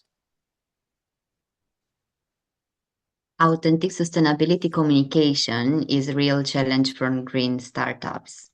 You need to be honest about limitation while still building confidence in your product.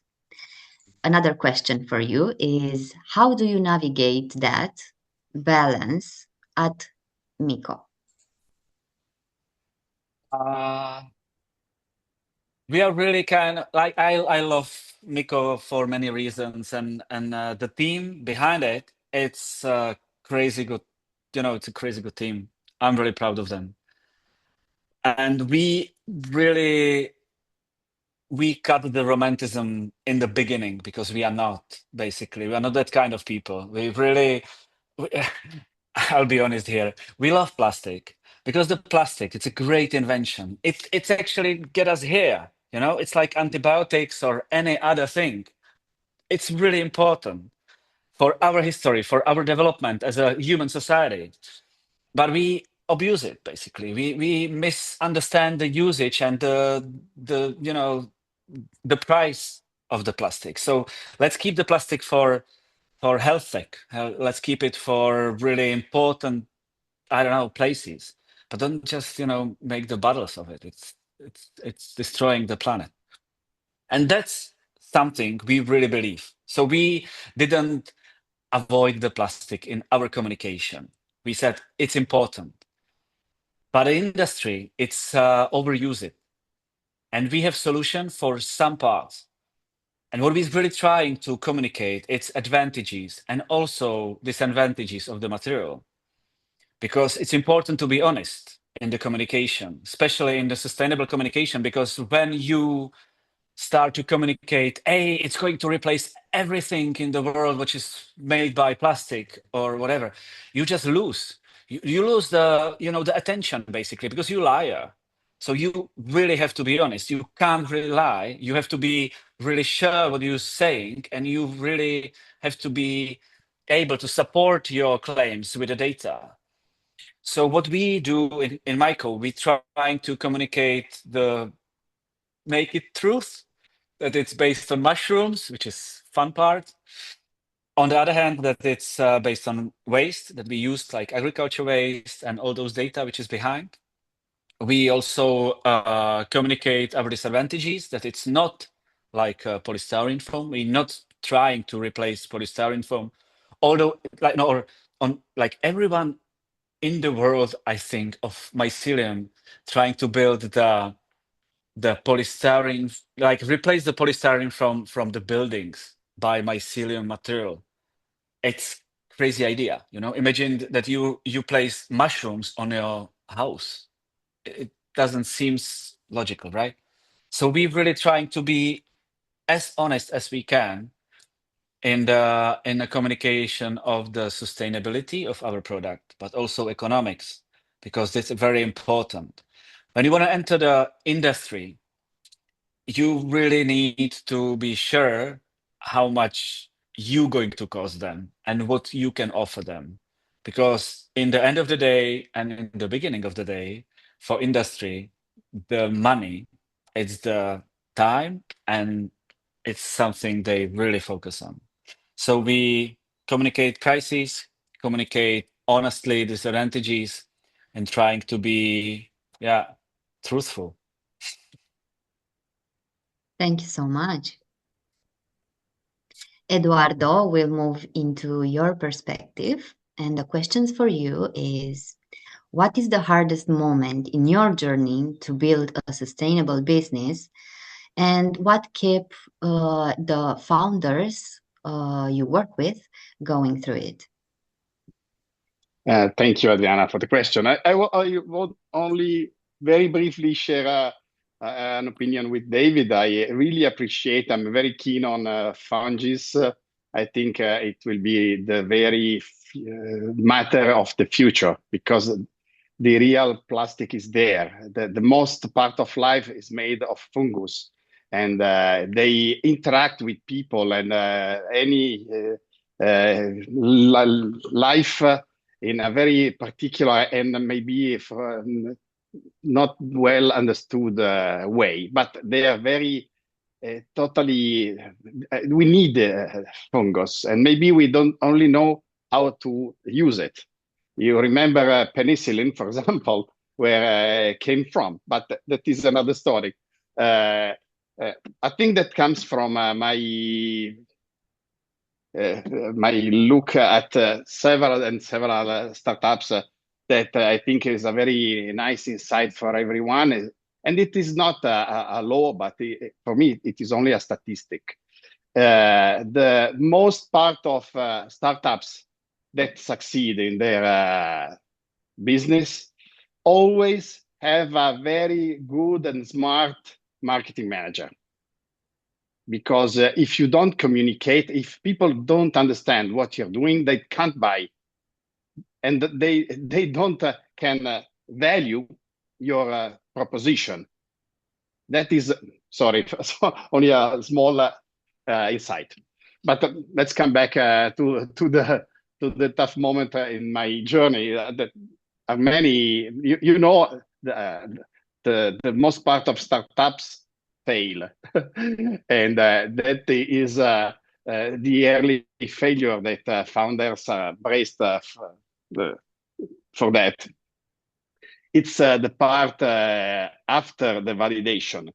If you have run a successful pilot, you've won the grant maybe, and the press has called you promising, and yet the recurring revenue still isn't there.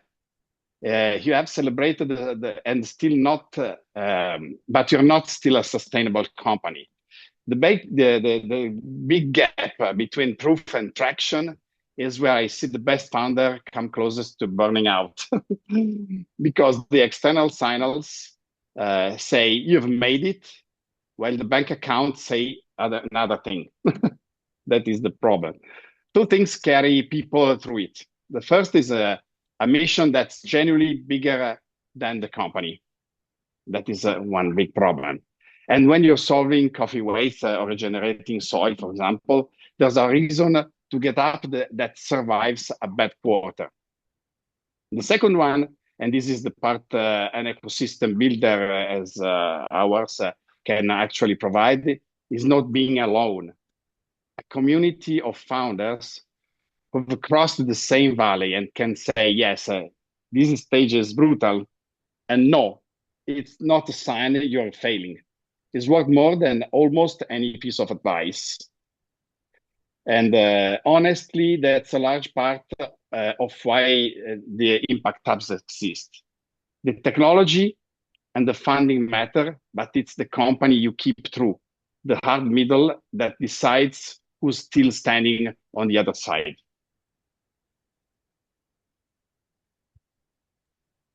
Thank you so much for sharing. If there are questions from the audience, please write it on chat, and we will try to answer until the end of the discussion. Now we move to Andrei, and the collaboration between green startups and SMEs is a central theme on this panel. So in Recyclux, I hope I spell it well, in Recyclux model, organization found the intervention, but coastal fishing communities and NGOs carried them out, with the platform coordinating between them. What have you observed about what makes that three-way relationship work, and where does it create the most friction? Oh, that's That has a lot of angles and could carry a lot of flavors and come in a lot of colors as well. Relating just a little bit as a recap of what was shared earlier, and one line caught my attention. It's about communication. Um, Hopefully adding some value to that conversation. My perspective is that the worst communication that we have so far in our world, in our current world, and under current challenges, is related to impact, to climate action, to climate change. There's so many numbers. If you listen, everybody claims it. Whatever industry it's coming from, it's to blame for 40% at least of the all CO2 emissions. So and that will create a bridge to the question.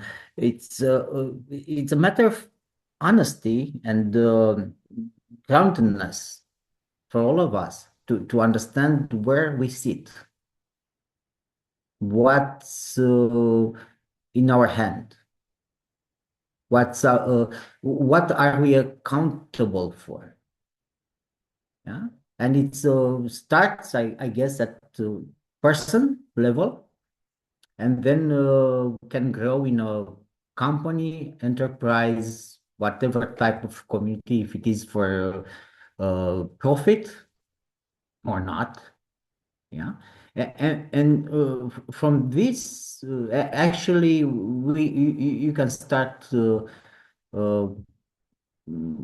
listen and learn and intentional do something about it.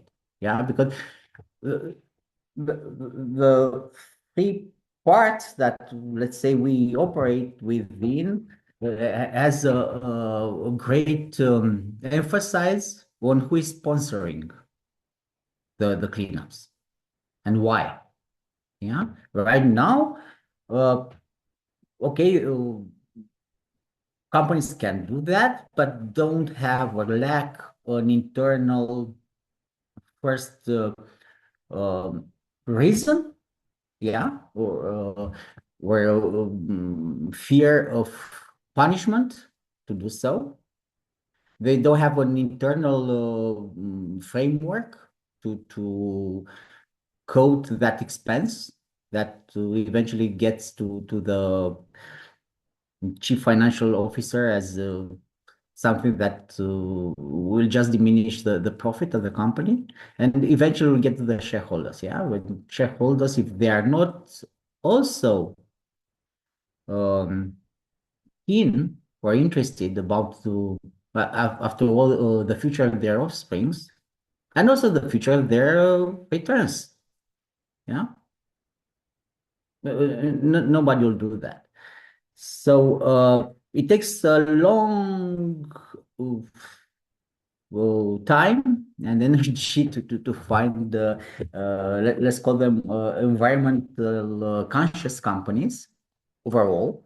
Yeah. And re-quoting Thomas, yeah, that you had in earlier, I hope I pronounced it correct, Tomasz. Yeah, earlier panel that what was very like Armenians saying that the fish, it's rotten from the head. Yeah. So it's the same. Yeah? We have great leaders, we have great companies, we have less let's call it like that. Great leaders, we have less impactful companies and so on. So this is all about the companies. We can talk. What is very interesting that in our landscape and in our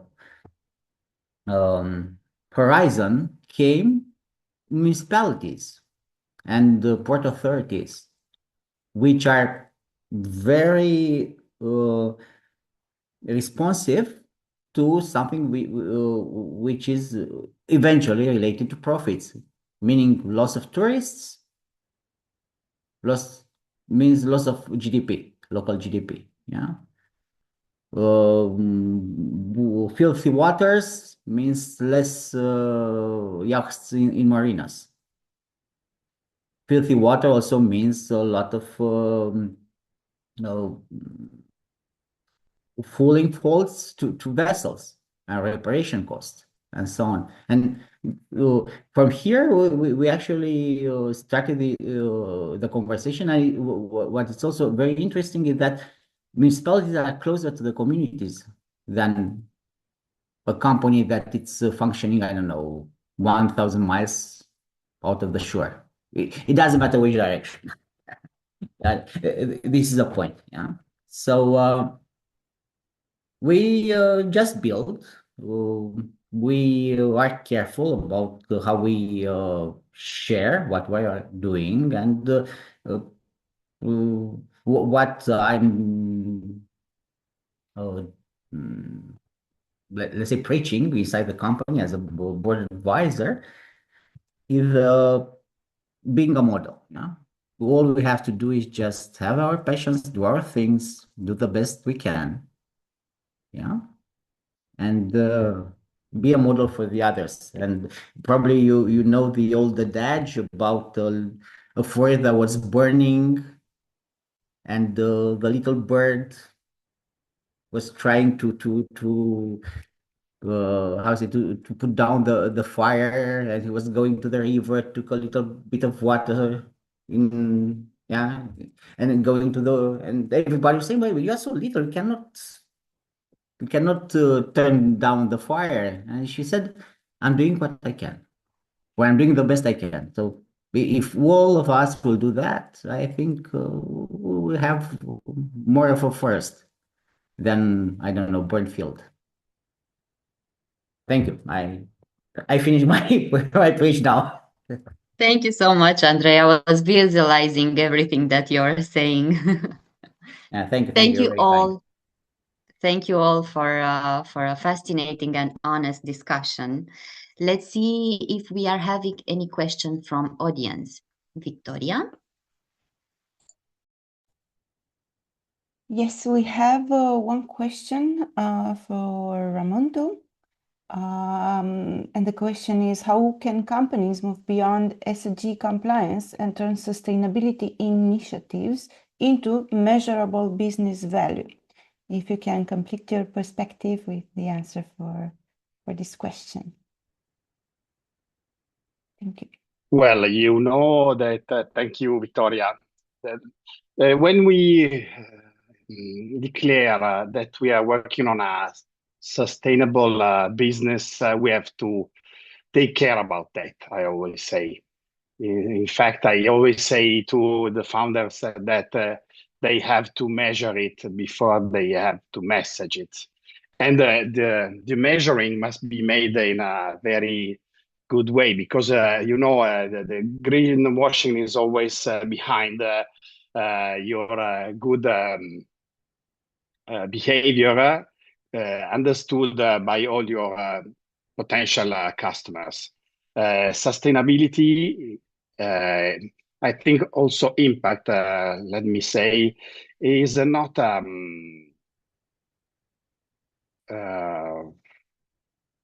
real differentiation between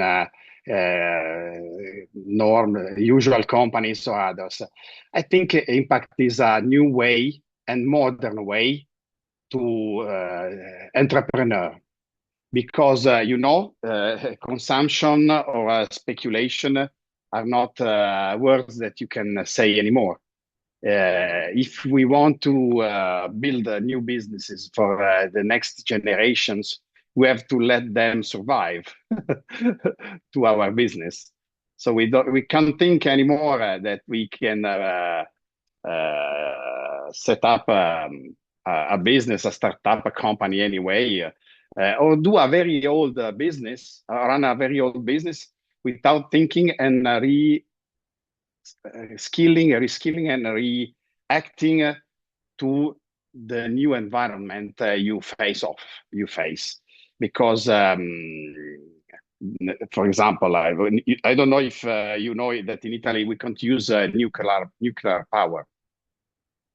It is very funny because we made a referendum that all the people decided not to use nuclear power anymore. But if you think to nuclear power now, you can understand that it doesn't consume any matter, because we use only some kilogram of plutonium.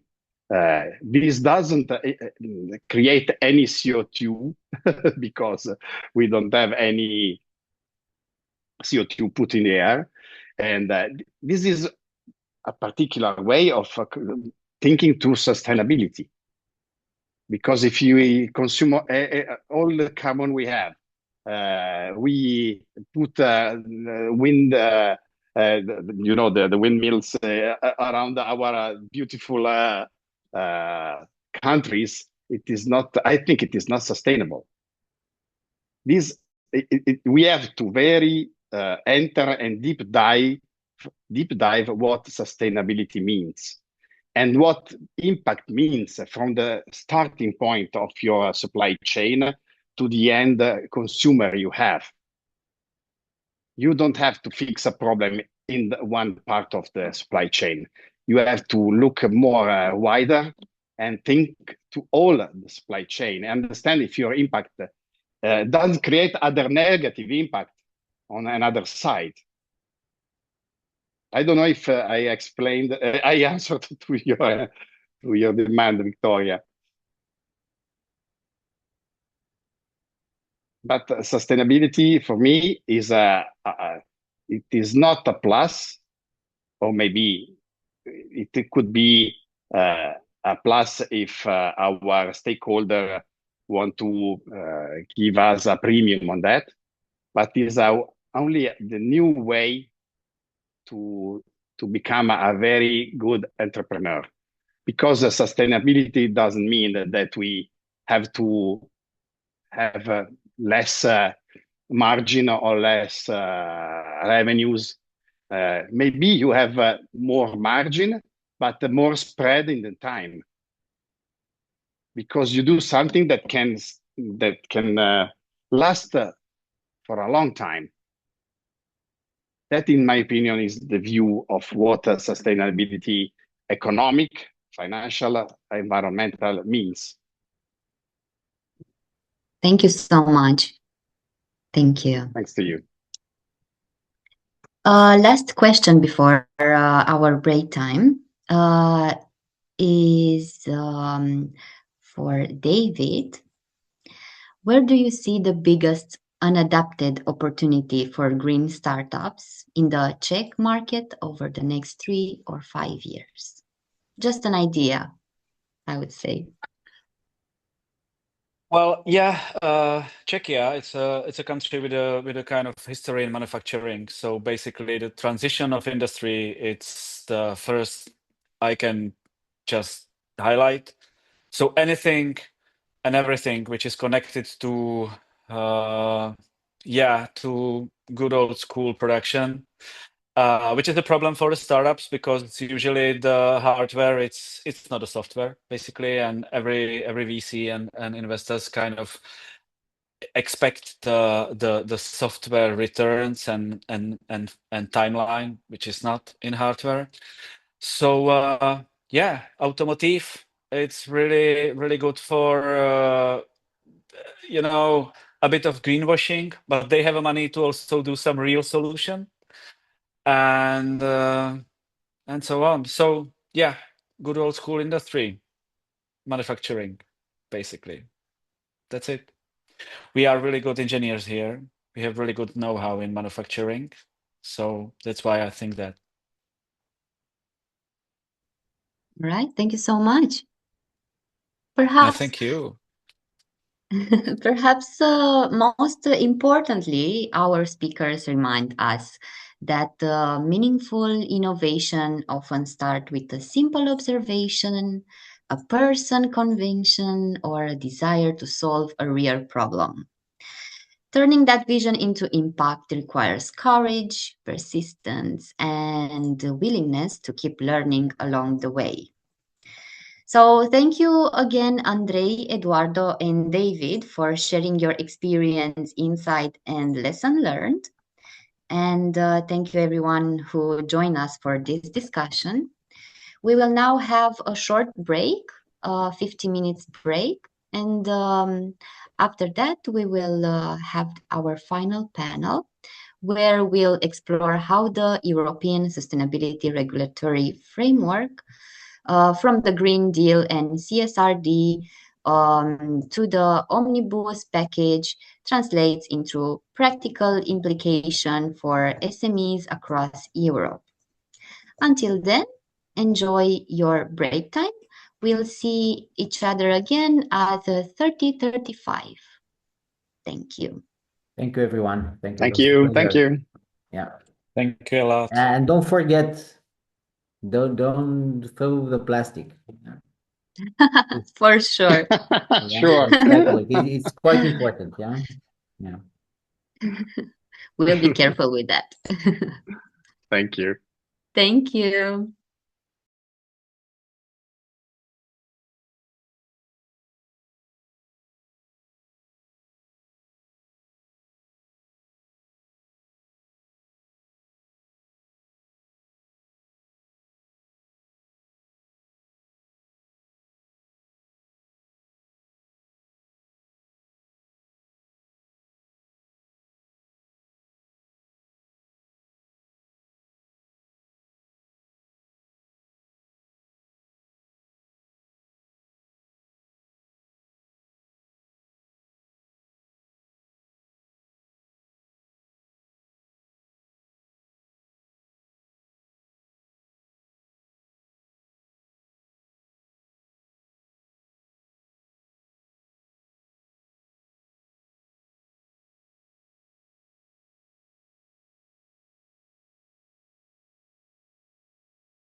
One more minute and we'll be back.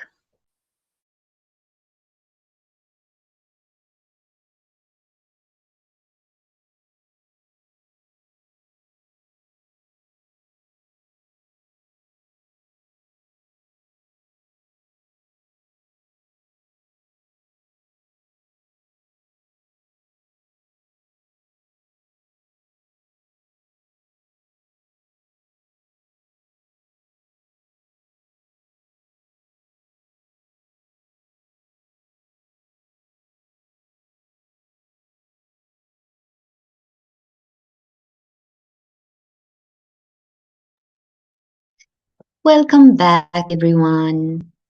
You will find a survey in the chat that Victoria has shared with you. We would greatly appreciate if you could take a few minutes to complete it before leaving this session. We have reached the final panel for today's conference. Throughout the day, we have explored sustainability from different perspectives. We begin to discuss how SMEs are integrating sustainability in their day-to-day operation and engaging employers in the process. We then heard about green entrepreneurs who are building innovative solutions and sustainable business models from the ground up.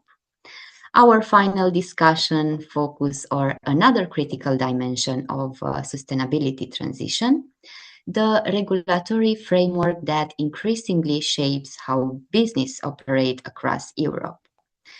To help navigate this landscape, we are joined by three experts who bring perspective from consulting, corporate sustainability, auditing, academia, and business support organization across Romania, Italy, and Czechia. Please join me in welcoming our speakers, Gabriela Fistiș, Mario Madeferi, Marketa Zvodova. I would like to give each of you the opportunity to share a bit more about your journey, your work, and who wants to break the ice? If you have some material to share with us, let me know, so I will stop sharing my screen. Adriana, I would like to start if possible. Thank you so much for introduction. And thank you so much for the invitation, and happy to see all these experts on the table, sharing know-how, sharing experiences from the market. I just get out from a very interesting event in Romania, in Bucharest, where SMEs discussing ESG frameworks and sustainability perspective in their organization, how to deal with.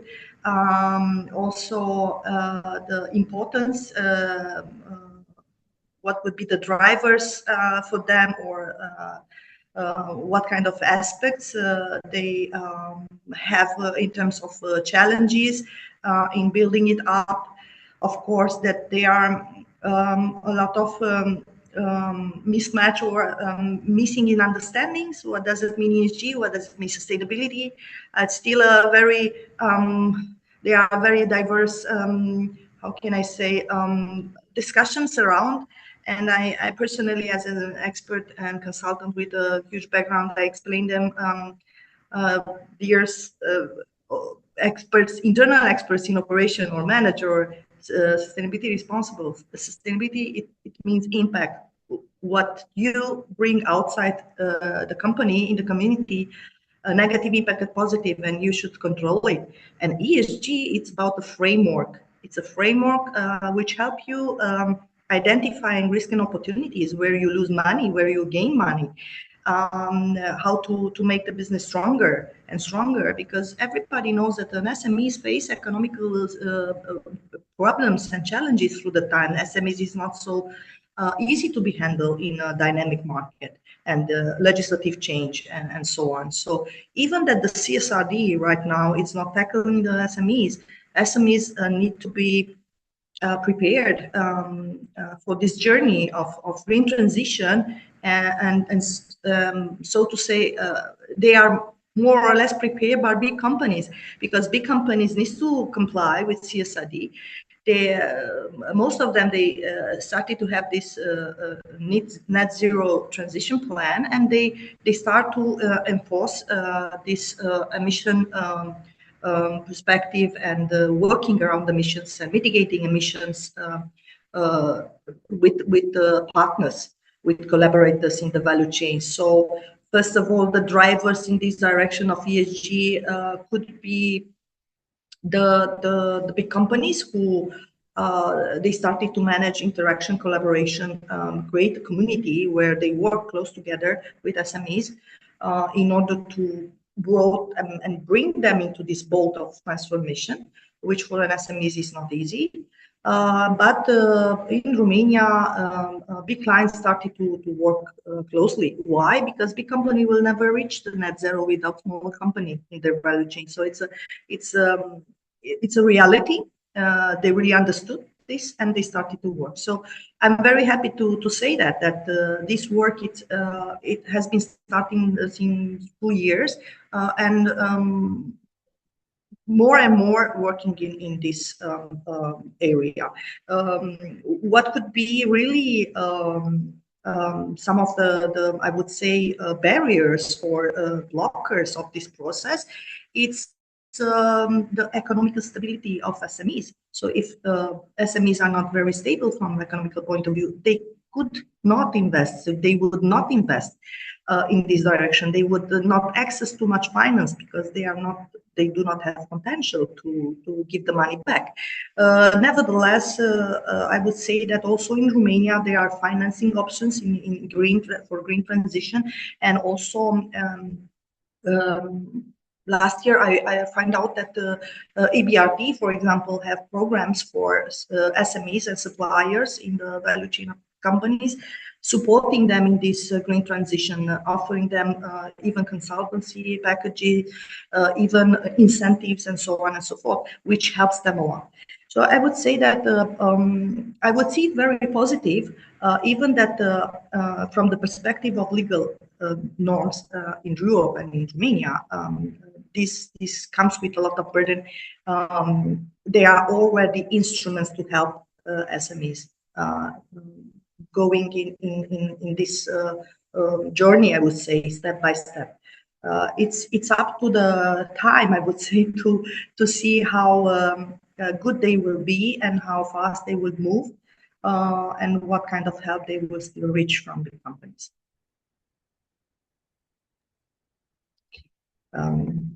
Thank you, Gabriela. And I have one question for you as well. Thank you.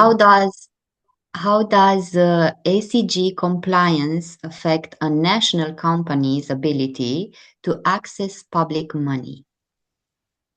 Of course, ESG compliance, I mean, if company needs to comply to and have an ESG framework just because the norm says they have to comply 100%. I mean, it's about image, it's about reputation, it's about staying in a value chain of another company. I would say that where companies might be affected if they don't comply, it's really a matter of reputation, image, and probably in the near future also consumers. In the area of B2C, business to consumer, they would penalize the company by not buying their product or requesting other types of product, more sustainable product. But still, it's a matter of time. It's a matter of market maturity and things like this. But ESG compliance, when we talk about compliance, it's about norms and regulation, and you cannot work around not doing it. But even that you have a system, ESG system, it doesn't mean that you are performing very well. Performance, it's above a system. So being above a system means that you need to really perform very well and to be committed and to be ambitious in this direction of reduction of emissions and other examples. Or changing the packaging, changing the design of product, being eco-friendly, and things like this. Thank you so much, Gabriela. You're welcome. We'll see if we are having questions for you, for the audience. Let's move now to Mario. Mario, please tell us about you and give us a big picture from the EU perspective. Yeah, good morning. Good morning, everyone. I have a presentation to share. And okay. Do you see my screen? Yes, it's all good. Okay. Okay, thank you, Adriana. Thanks, everyone, for being here. To open our discussion, let us focus on the complexities of what we are calling the compliance challenge. Today, we aren't here to talk about to check legal compliance. We are looking at how businesses can communicate their sustainability journey beyond the regulatory obligation. My name is Mario Madafferi. I work as a senior consultant and auditor at Progesia, a consultancy benefit corporation in Turin, in Italy. I teach sustainability marketing and communication at the SAA, the School of Management of the University of Turin. And every day, my academic and on-the-ground experience as a sustainability consultant allows me to see firsthand the difficulties managers and entrepreneurs face when approaching this topic. To understand where we stand right now, we have to look at how the European landscape has shifted. The original vision of the European Green Deal was incredibly ambitious. The main goal was to transform Europe into the world's first climate-neutral continent by 2050, which means changing how almost every single industry operates. The first goal for the enterprises was to enforce total transparency across every single sector. But as you can imagine, it quickly ran into a real-world issue and intense political pushback. That scenario prompted the Omnibus package, a major legislative turning point that scaled back that vision. When we look at the number, we understand the real downsizing. The Omnibus package decreased the scope of the Corporate Sustainability Reporting Directive by a massive 90%. It also cut the Due Diligence Directive by a 70%. That change exempt over 40,000 companies from sustainability reporting and accountability paperwork. This brings us to a paradox. A lot of people assume that the regulation means lower costs, but in reality, it's quite the opposite. Many companies had to absorb the cost they already spent trying to comply early on. Many companies had to pay new legal and advisory fees just to understand the new framework. On top of that, climate realities and stakeholder expectations aren't showing down for anyone. Why is this happening? Because Europe's core narrative has shifted from environmental and social ethics to a geopolitical resilience. With the new sustainability framework, decarbonization is an economic shield for the independence from imported fossil fuels. The circular economy is a strategy to look down critical raw materials within our borders. We have officially entered the era of smart compliance. Many exempt companies choose to report the ESG data voluntarily or choose to start a certification process because their commercial partner and buyers demand it.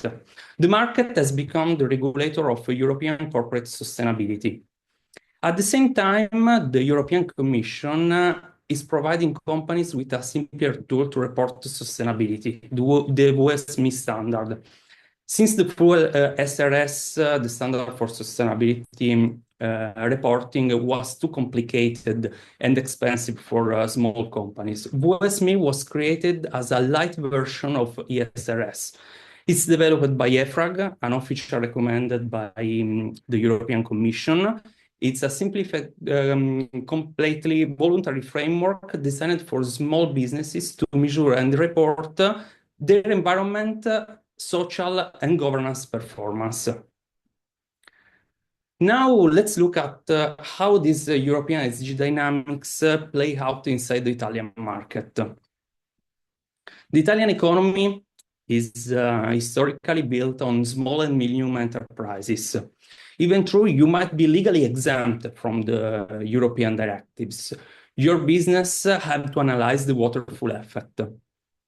The large multinationals at the top of the chain must evaluate their suppliers. That means they will turn to you and demand your ESG metrics and social and environmental certifications.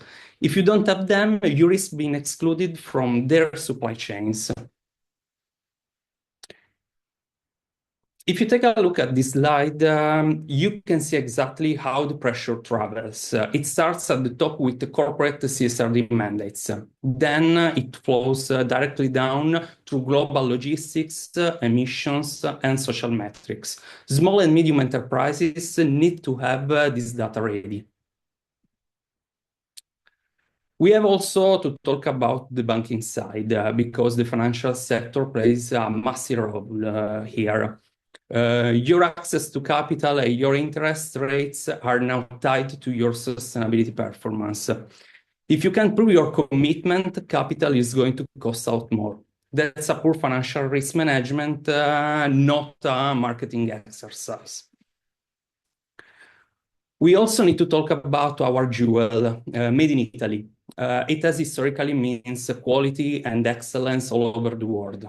Embedding ESG criteria into your operation is the best way to defend all the Made in Italy brand. It safeguards the premium reputation of our top industries like fashion, food, manufacturing, especially when exporting to international markets that ask environmental and social accountability. So, how can a smaller company handle this transition without feeling overwhelmed? I recommend a very practical three-step approach. First, assess vulnerabilities, map climate risk, map all your value chain and all your stakeholders with their needs. Second, measure the baseline to understand your starting point and your footprint. Once you have the data, you absolutely need to talk about it. At this point, your marketing teams and your sustainability experts must work hand in hand. The risk of greenwashing is really high right now. You make sure that when you speak, you do it with verifiable facts on all steps of your entire value chain. Let's define the enemy clearly. What is greenwashing? Greenwashing is essentially the practice of sending out a false, vague, or misleading impression about the environment or social impacts of a product, a service, or your brand, your company brand. We can split the risk into two main areas. Sanctioned washing, this is the legal red line. It's when a regulator or a court proves you shared false claim, leading to financial penalties. The second one, perceived washing, is when the public or your stakeholders feel your claim are empty or exaggerated. That kind of washing is the worst for the companies because your reputation takes a massive hit.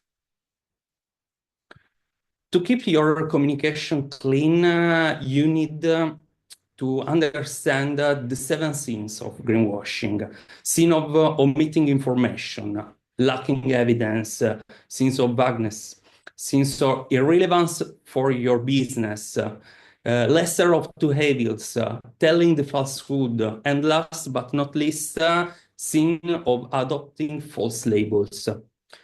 We are talking about things like lack of proof, buzzwords, hidden trade-offs, and above all, adopting fake green labels. It's also important to recognize when mandatory legal requirements are framed as voluntary green choices. This brings us to the Directive 825 of 2024, the Empowering Consumers for the Green Transition Directive. And the goals of this directive are to protect consumer in the ecological transition, combat greenwashing and misleading environmental claims, provide clear information on product durability and reparability, promote more sustainable consumer choices, and also to harmonize regulation across all the European countries. This law is specifically designed to stop misleading green claims and push the validation of that by independent third-party experts. This rule will be full active starting this year, next September 27, which means the era of improvising green marketing is officially over. To wrap things up, sustainability is no longer a luxury. It's the core need of tomorrow's market and value companies. And since we have to do it anyway, doing right will drive market improvement and growth. Thank you.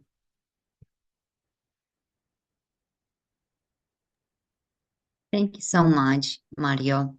I will have a question for you, but it's more like to have a conclusion what you already presented. So my question is, why do companies struggle internally to actually implement sustainability? It's a really good question. It depends, but companies struggle because they try to set long-term ESG goals using short-term financial metrics. Leaders, managers make big public promises, but teams on the ground still work in isolation. Look at it practically. If your purchasing team is only rewarded for cutting costs, sustainability loses every single time. To fix this, we need to stop treating ESG as a boring paperwork and start making it part of everyone's daily goal for the people, for the market, for the companies, also for the industry. Thank you so much, Mario. Stay with us. Some more questions might arrive from the audience. Thank you. Let's see Marketa Zbodova now. Please introduce yourself. Tell us a bit more about you and your journey. Hello, thank you very much. I will also share a short presentation now so that you also see my slides which are prepared. So can you please see it? Can you confirm? I can see it, but yes, now it's good. It was black before. Yeah, perfect. All good. Okay, perfect. Thank you very much for inviting me for this panel, and I'm happy to share with you also some information about the Czech Republic, how it is here, and also some other insights which I prepare to support as SMEs. About me, shortly, I work as like sustainability expert for the international EEN project at Czech Invest. And this is also what I will focus on later on with the support tools and possibilities for SMEs in this presentation. I have been also working as sustainability auditor in companies of various sizes, so small, medium, but also large ones, and also across different industries. So it was food, cleaning, like services, and also production in different countries, ranging from Central Europe, so my countries, Czech Republic, but also surrounding countries like Slovakia, Hungary, Southeastern Europe, and also Eastern Europe, some countries there as well. So I have also some comparison among those countries regarding different sustainability topics. Sustainability project lead, I was working at like leading some projects in sustainability, various focuses. It was also social parts like children well-being, for example, but also environmental part of the project. I'm also a Respond founder. Respond is NGO, which I founded 10 or 11 years ago already. And one thing which I wanted to mention is that we are now having Sustainability Research Simplified podcast, so who is, for example, really focused on what is going on in research and what are the new insights, for example. We are trying to make it more easy to understand and to just listen to by podcasts. And also I have PhD in sustainability of organizations. I focused my dissertation on motivations, limitations, and paradoxes. So also including what are really the limits, why the sustainability implementation is not really taking place so much when, even though there are the efforts. I'm also guest lecturer at ESADE, and I was also lecturing at Sustainability Management Academy. So this is shortly about me. And now I would like to tell you a bit about shortly about situation and sustainability challenges of SMEs in Czechia, in the Czech Republic. So I would say that from my experience, small and medium-sized companies in Czechia are aware of sustainability issues more and more. But I would say that the transition is not happening at all levels the same. So some companies try more and some less. So some are really reactive to, for example, as also the others mentioned previously, to what their like biggest client, for example, want and what they want to focus on in the area of sustainability. So it's really a variable, I would say, in the Czech Republic.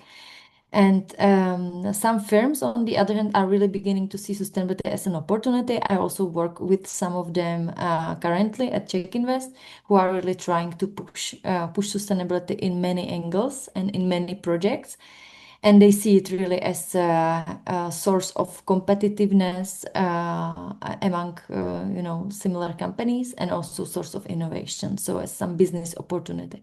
And those companies really are doing a lot in the area of sustainability. And now a little bit about several challenges. I would say one of the biggest challenge is really limited financial and human resources. This means that still the companies see sustainability improvements mainly as some need for financial investments, and they do not calculate always in the longer term. They are still often focusing on the short term. So this is something to focus on, I would say, to really the sustainability in the longer term than just few years. And human resources, of course, that they have a lot of priorities focused on business, and then they sometimes just don't have the capacity for the people to invest in really how we could improve in the sustainability area. A lack of clear guidance on complex and evolving EU regulations. This is often what I hear, that they don't understand what is needed from them and when, because it has been changing a lot and so on. So it's for them a complex thing. Then difficulties in measuring and reporting the environmental impact. Many companies still don't have really the transparent system of data disclosure or even data gathering. So I would say that this is something what the voluntary reporting possibilities for SMEs is now like good tool for them to help them to report and measure what is needed also regarding CSRD. And also for the future to prepare, when they will, for example, have to do it mandatorily. So I really recommend my clients and SMEs I work with to try this tool and to be prepared and to also know their data well. Then another challenge is growing pressure from large corporate buyers and supply chains. Along with, so it's both things with upcoming EU requirements, because they will be more also to the middle companies in the future, and also they are seeing it already from the corporate buyers. So not just the middle ones, but also small ones, depending on the sector as well. And I would say that most still struggle to translate regulatory expectations into practical actions and long-term business strategies. So it's really important from my perspective to make them understand that it's really the opportunity, and it's not just to make some regulatory expectations in paper, for example. It's mainly to improve their sustainability in the longer run. So it's this mind shift, let's say, toward the strategical thinking about sustainability, and that it really makes the difference in the long run, also in business. So here we really see the business environment and society, like social part, are interconnected. And this is important for SMEs to really understand it. And now my other slides are more focused on the institutional support for SMEs because I am the sustainability expert at EEN Czechia. I wanted to focus on this part, like what are the services regarding sustainability, which we are offering at EEN. First thing are consultations. So I try to help with this awareness and practical advice regarding EU regulatory framework to make it more simple for companies to understand it. Then if I go into the topics, what are often the topics the companies want to look at are energy efficiency, use of resources like regarding electricity, water, but also fuels with their vehicles, what they need to also change in the longer run. Then waste and chemical management, circular economy, risk measurement as well, to really look also at the risks which are affecting them because of climate change and so on. And then also on the social part, how to improve the working conditions of employees, for example, also employing disabled people and these kind of topics as well. So I try always to assess the situation, help with prioritization, because this is often one of the key issues, because there are many things the companies then want to and can focus on, but just the capacity is not so. So they just need to prioritize to see where the biggest impact regarding the positive impact for sustainability can be done. And I'm trying to help them to prioritize and then to create an action plan so that it's not just about, one-off activity, but it's really long-term plan and improving the situation in the longer run. Then I'm trying to also stay with the companies in the longer term to help them also during the implementation of the changes. So not to have it just at like one meeting, for example. And then besides consultations, we offer educational events, webinars. For example, in the Czech Republic, I'm offering like how to involve employees in the sustainability of the company as drivers of change. So how to motivate the change also from the inside, and also, for example, how to create a continuous improvement plan in regarding to sustainability, to also see the savings in energy, water, and so on. And then the third thing I wanted to mention is connecting with organizations and actors in the field of sustainability, because we are international network, so we can connect with some partners from other countries as well. So for example, if you are listening from Italy or Romania, EEN can also help to find you somebody in the Czech Republic, but also in other countries as well. So we are like really global network. I will talk about it a little bit more in a while.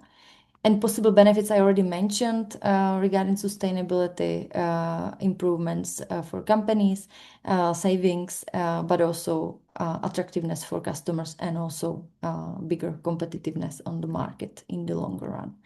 And here just shortly about EEN network, because it's not just in Czechia, it's really global. I will show you also on the map in a while. We are in 56 countries, present in all regions of the European Union, but also, as you will see, a lot in America and in some countries in Asia and so on. 569 organizations, and here you can also see the number of companies which are supported every year since 2008. So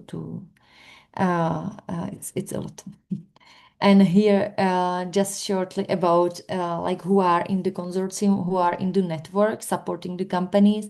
It's specialized private or public bodies. In our case, is Czech Invest leading the consortium in the Czech Republic, regional governmental or development or innovation agencies. There are many innovation centers, for example, involved, because the companies always need support in regions if they are in regions. So this is really important to not to have it just in the capital city, but in the regions as well. Then some economic chambers can be involved, professional associations, research institutes, universities, and so on. Here is the map I promised to show. So you can see Europe, India, America, and other countries. You can see also the list. And here is about the Czechia network. So as I mentioned, I'm from Czech Invest. This is the company from this consortium who leads this consortium, but we have their Czech Trade, then some innovation centers, which are these three SITs, and then there is Association of Small and Medium Companies in the Czech Republic. And then, as I mentioned, the regions, Czech Invest regional offices are very much involved to support the companies also directly in the regions where they are from or where they are operating.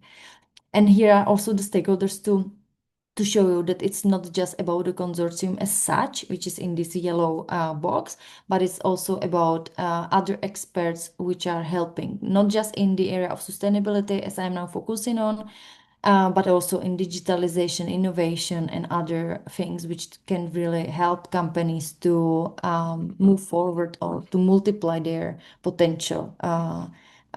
So these are also partners who can help them also outside of the of this consortium, but we can also connect them with those actors. The network approach, I mentioned sustainability, but also there are other experts on other topics. So often one company can use more expertise, not just sustainability, but also to have consultation about innovation, resilience, digitalization, access to finance, and so on. We can also help with the market entry. And we have a business opportunity database. Here you can see QR code, which is for free for every company to look at what are the possibilities to cooperate across borders. So you can also have a look. And then if you would see a fit, like a company with somebody from the database, then you can connect with the local EEN or with me, with us, and we can also, give you the contact. And then you can be kind of connected with those people through us, through the network, EN. And then about events, as I mentioned, we have some events in the Czech Republic, but we have also many events globally. They are often online as well. Some of them are also offline, so you can also meet in person. I also wanted to say that there is possibility to arrange one-to-one meeting with some company, partner, association, NGO, whoever is attending that particular event. And we are sending those invitations to those who are interested in them. And also it's possible to see it online. And this is the last slide, I think, how to contact us. Here is the QR code where you could fill in a questionnaire, what is needed, what do you need, and we can then work with you, and whoever from the consultants is the most relevant for you will be in touch with you. And there is also email address or LinkedIn, and here is also direct contact for me. So this was shortly about how SMEs can be supported, and also about some insights into the Czech Republic situation. So thank you very much. Thank you so much for all these insights. Marketa, why is ACG becoming a survival tool for national companies trying to hire young, talented? Mm-hmm.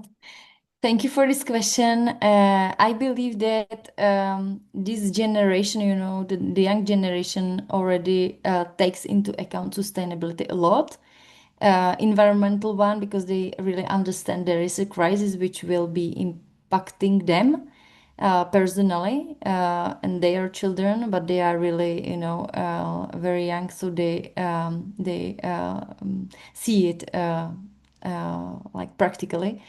And also the social part. So I see that they much more want the work-life balance, and they are really focusing on the company being responsible also to them as employees, and of course to the environmental situation and the communities and so on. So I think that if the companies want to hire really the talents and not just people who want to work for them just for money, then this is the key factor to focus on, because people who want to be sustainable want to also work for a company which tries at least to be sustainable and does the steps toward it. And those are people who are usually also responsible themselves. So I think it's a big value to try to hire those talents who really value sustainability and then want to work for companies which are sustainable in their eyes.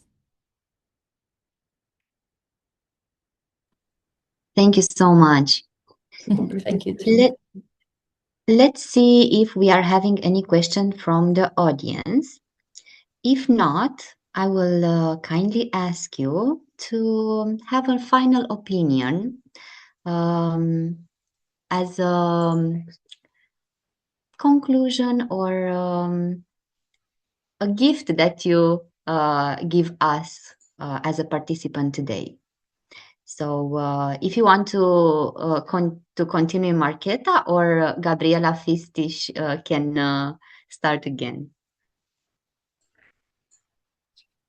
Okay, I don't know who is in the audience, but probably most of them, they are part of and very well connected into economic field. Either they are sustainability responsible, ESG responsible, or manager, or even HR, finance, doesn't matter. I would just give them a motivation that anything they do, they need to embed this knowledge of ESG and sustainability into their daily life, because sooner or later, sustainability should be the core subject linked to the business perspective of the company. If it's not right now, in 3 to 5 years, it will be, because all the business strategy and business plans will have at least one or two components of sustainability. Either there is emissions mitigation and climate change adaptation, or new product development, or a new business model of a company due to a new service request whatsoever. So companies will, in 3 to 5 years, will start to regain new momentum of transformation and becoming like a new, just because, as Marketa said, young generation have a new, they have sustainability values. They are very embedded into their lifestyle. They will request new product, new services, and actual right now companies, they need to see how they can improve their or remodel their business. And as I mentioned, it doesn't matter if you are a sustainability responsible or HR person, you could add value to this transformation. So I would encourage you to learn more, to gain knowledge, to understand, because sustainability and also ESG framework is created through a multidisciplinary approach. And any companies in this world need people, knowledgeable people in this direction. Thank you so much. Thank you so much. Thank you, Gabriela. I can continue then.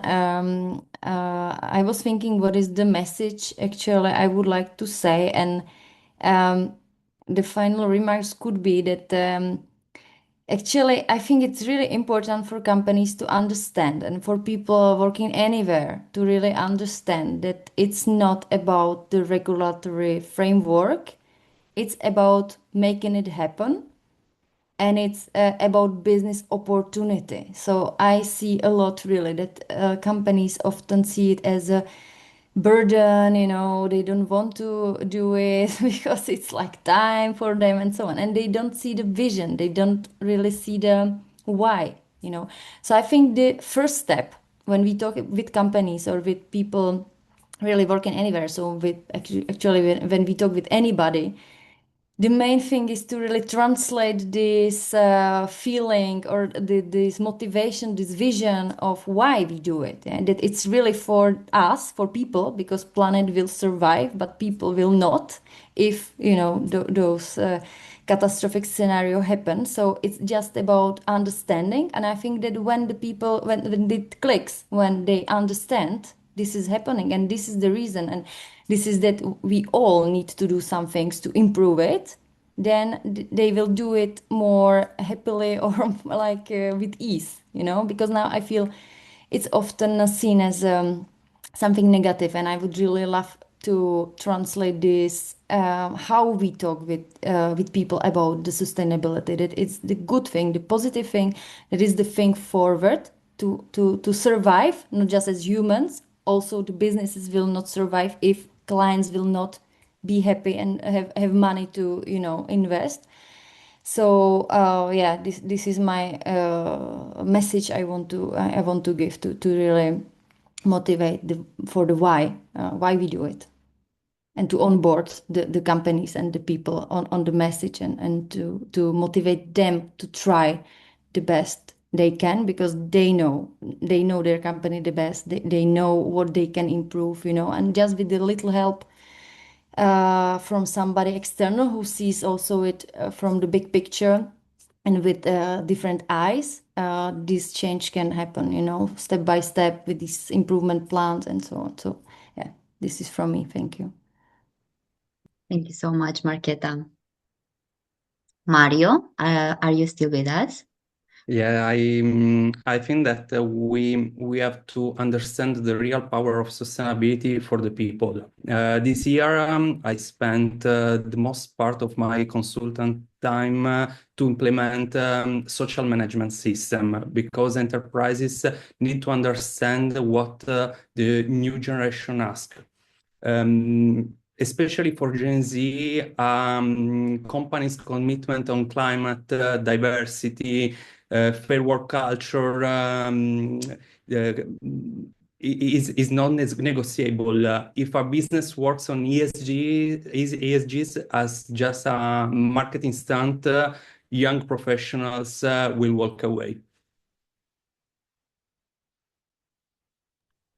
Thank you so much.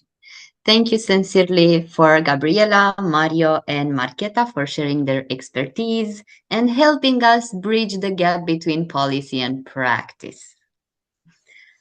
Thank you everyone who participates in today's discussion. We will, this brings us to the conclusion of our panel session and the final moments of the Green Evolution Lab conference. So if you are a participant and you want to share something with us, now it's the good time. You can put it in the chat, or you can just open your mic and tell us. The Green Evolution Lab project was created precisely to support the exchange of knowledge, expertise, and good practice. We hope today's conversation has provided not only insights, but also new connection and inspiration for your future action, wherever you're doing. On behalf of all project partners, thank you for being part of this journey and for contributing your perspective and expertise. We look forward to continuing this conversation and building a strong community around sustainability, innovation, and responsible business across Romania, Italy, Czechia, and of course, beyond. You will find the feedback form in the chat shared by my colleague Victoria. We kindly invite you to take a few minutes to complete it as well. Your feedback is extremely valuable for us and will help us to improve future activities. Before we close, we'd like to invite you to follow our partners' website and social media channels, Impact Hub Bucharest, Hub for Change, Asociazione Microlab, and CSR Media, where we'll share details about the upcoming in-person workshop for each of our countries. Converting topics such as green skills and ESG fundamentals for entrepreneurs and employers, sustainability awareness for consumers, and practical guidance on carbon footprint and others. We'll also be sharing the next steps in the Green Evolution Lab project, including a practical guide we'll be developing based on today's discussion. This project has received funding from the European Union. Its content reflects solely the view of the speakers and authors. And the European Union cannot be held responsible of any of use that may be made of the information in contents. This conference is the result of a truly international effort bringing together expertise, experience, and perspectives from across the whole Europe. As we come to the end of today's event, I would like to invite our participants to unmute or write in the chat and share a few closing reflection maybe or a final thought with us and with our partners here. Now it's your time. Thank you very much for everything and of course for being present here.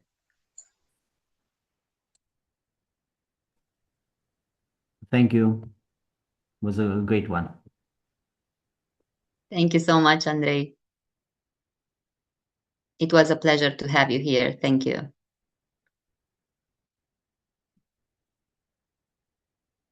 We received thumbs ups and hearts. That's very nice. Thank you. A final thought or a closing reflection, if anyone have, I will be pleased to hear them.